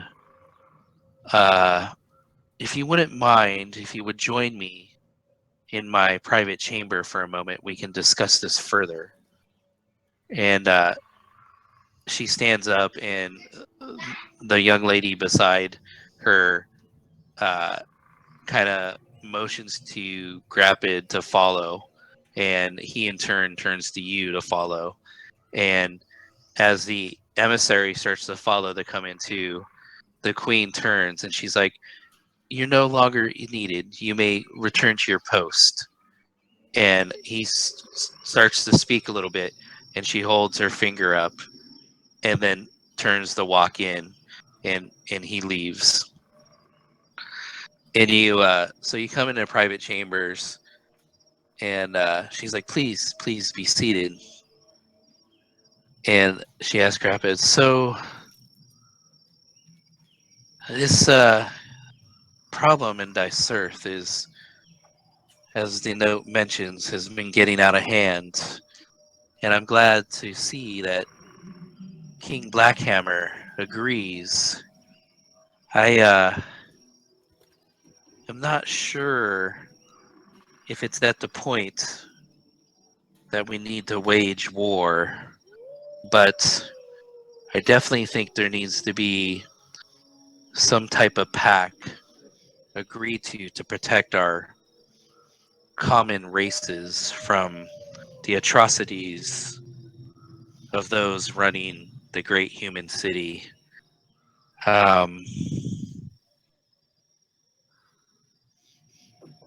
Yes, I would like to please let the king know that am more than open to meeting him at a time of his choice and place. I do agree with what he says in the letter that this meeting should be held covertly and out of the eyes of those who may be seeking to put a foot upon us.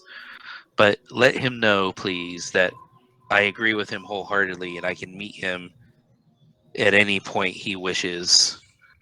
Whether, well, yes, I agree. It should be at a later point, but please let him know and send me a message, and I will have a contingent with me to meet him. Is there anything else, Grapit, I can do for you? And he says, "No, my king, that's just what the king wants to know now is if he can forge an alliance with some of the other non-human races to at least protect ourselves, and if need be, to suppress any encroachment beyond the city of the atrocities that are coming out of Dicerth. They've already been stepping beyond their bounds, let alone this is a land of peace. Then what's going on in Dicerth is definitely could foster issues that would have ramifications throughout the realms. Please let me know, Rapid, if there's anything else I can do for you. But I will have a message if you want to mind staying in town. When do you plan to leave?" And Rapid says, I must, in the morning, head on the Hillshire and try and get this message there. And she's like, "I'll have you a message to return not only the King Blackhammer, but to also take to the great people of Hillshire with my support of this alliance." And with that, Grapid bows and starts to leave the room, and he looks to you guys to follow him, and he escorts you guys back to the tavern that you're staying at, and he says, I imagine you have some questions. I don't really want to speak of it in the open, but if you'd like to join me in my room, I'd be glad to answer any of your questions. Okay. While we're walking back, then I'm asking, where is the king in this elven city? Who is the king? Oh, that's a very good question, Beldak. This is This is more a matriarch article. I can't say. This is more a matriarchal. How do you say that? Somebody help me out there. Matriarchal. Matriarchal society. There is no king. There are. Maybe I have a chance then. Well, I was just getting ready to say there are rumors, but I should say I don't think you would have a chance. I think Masari might have a better chance. Oh, Morisari just grins.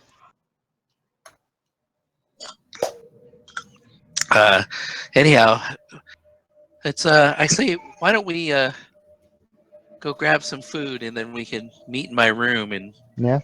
I can answer any questions you have and maybe meet up with the rest of your party. Maybe they're done with their I think their there's only one that's adventures. missing. If I remember. I would actually like to wander around a bit. Okay. Let me jump in. So Marcone, you pretty much just wanted your gems, right? Yeah, I just wanted the gems. Okay. Villaroff, what were you looking to do there? So what I'm looking to do, since that wizard is a dragonborn, and it's obvious that I'm changing. I just don't know to what extent yet. So I need to speak to someone that is actually, more of a dragon kind than I am, that might have some sort of idea what's going on. Okay. And so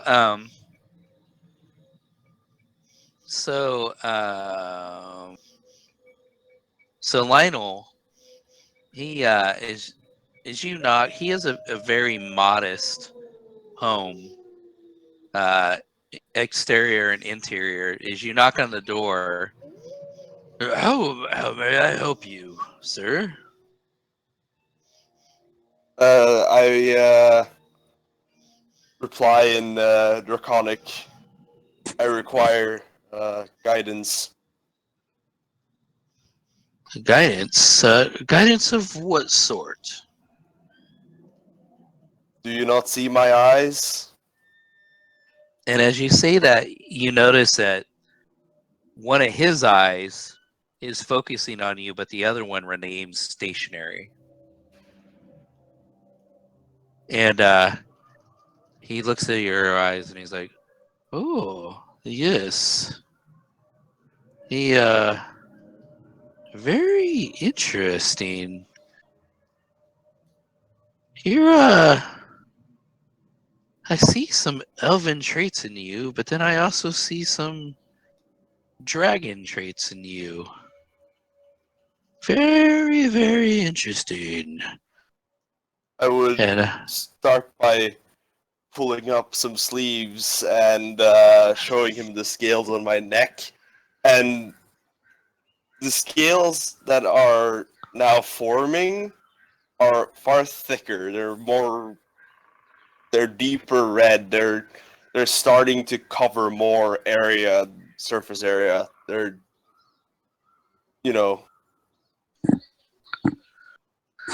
Less a suggestion of scales and more actual scales. yes. This is quite interesting. I would you like to come in for tea for a moment? I would like that. And as he invites you in, you notice as he goes to turn, his right eye is looking towards the direction he's turning, but his left eye continues to look straight. and you notice his right eye is what you would expect of a dragon born. But you notice his left eye is that doesn't seem to move. Looks more like a like a human eye. So it's a glass eye? Yeah. Wow. So he invites you in, and once again, so you go in, and his place is very modest, and he's like, "Please sit at the table with the tea. I had some tea on; it'll be ready in a moment. Would you would you like a bun with it?" It would be nice. Very well, very well. So he gets in and he sits down and he's like, oh, by the way, I missed your name. I was so fascinated by what seems to be your mixed traits. I'm Lionel, by the way, and you are Villaroth. Filarov. Well met, Filarov. And I see you. You have a bit of the red lineage in you, and you can see it. He is more of a black dragonborn. Okay. I would Go ahead. I would say there is far more red lineage than one would first see. I'm Yes. starting to think that I might be changing. Changing. Changing in which way? Tell me a bit about how you feel. Well, I am a sorcerer of draconic origin. The Yes. origin of that power is slightly dubious, I must say. Yes, it's the red line can well, yes, can be well, disturbing at times, I might say, and but powerful as well. Yes, I've noticed the more I increase in power and the more I use magic, the faster my body changes in ways that I cannot explain. My eyes, for instance, and the scales. They started out being opaque, translucent, but now they're thicker, more solid. Yes. Yes. You know, I've heard of this before. Hold on one moment, and you see he leaves. He steps away from the table, and the one thing he has quite an extensive. You know, why the house is quite modest. He's got a lot of books, and they're not in shelves in a library sense, but they're scattered all over on the tables, They're on the like in floor. stacks and stuff. Yeah, just piled everywhere. And you know, scrolls and just I mean, he almost looks like a hoarder. Things are just stacked everywhere. And he's like, yes, over here. And he starts rummaging through. No, oh, yes. And he moves to a different stack and goes through the stack. And he's like, I've recently read up on this. And he's like, so just so I'm clear, so you were, or what they refer to as a half elven. Is that correct? Correct. But now you've been demonstrating some traits of the red dragon line, and I've heard of this happening not so much through breeding, but through ritual where a young infant is bathed in the blood of the blood of a of a of a superior dragon that has a pure bloodline, and if you're infused and bathed within this blood, that you may, on very rare occasions of the most powerful, be infused with this dragon's bloodline to the point that it may overcome the traits of what may be, what shall we say, your born race. If this is what I think it is, Mr. Villaroff, you may be finding yourself turning into someone more like me than that of your parents. Well, that certainly explains quite a bit. I happen to know of my bloodline. I I'm not sure if you know of this great ancient red dragon, but she is called Viakira. Oh, a nasty one, that one. Yes, I have heard of her. Luckily, she tends to stay far north of here, but I've heard of the stories. How are you related to that? Well, and he not sort of gonna segue it a bit, but he starts by explaining, that his mother got captured, he was born, and then Viakira wanted, mortal as kin as a child, and Bill Roth got the whole blood ritual thing, and then he got rescued. He sort of goes through the whole spiel. Yeah. Well, I will say that from what I've read, the purer you are to the bloodline, the quicker the transformation may happen. As far as I know, I'm the first. Yes, and I will not flower this for you. I fear, young Villaroff, that you are going to be in for some painful transition. And from the look of it, you're probably not too far off from it. It's been close to 8 or 9 days since it started. Yes, I would say the next 10 days are probably going to be, well, let's say, quite interesting in your metamorphosis.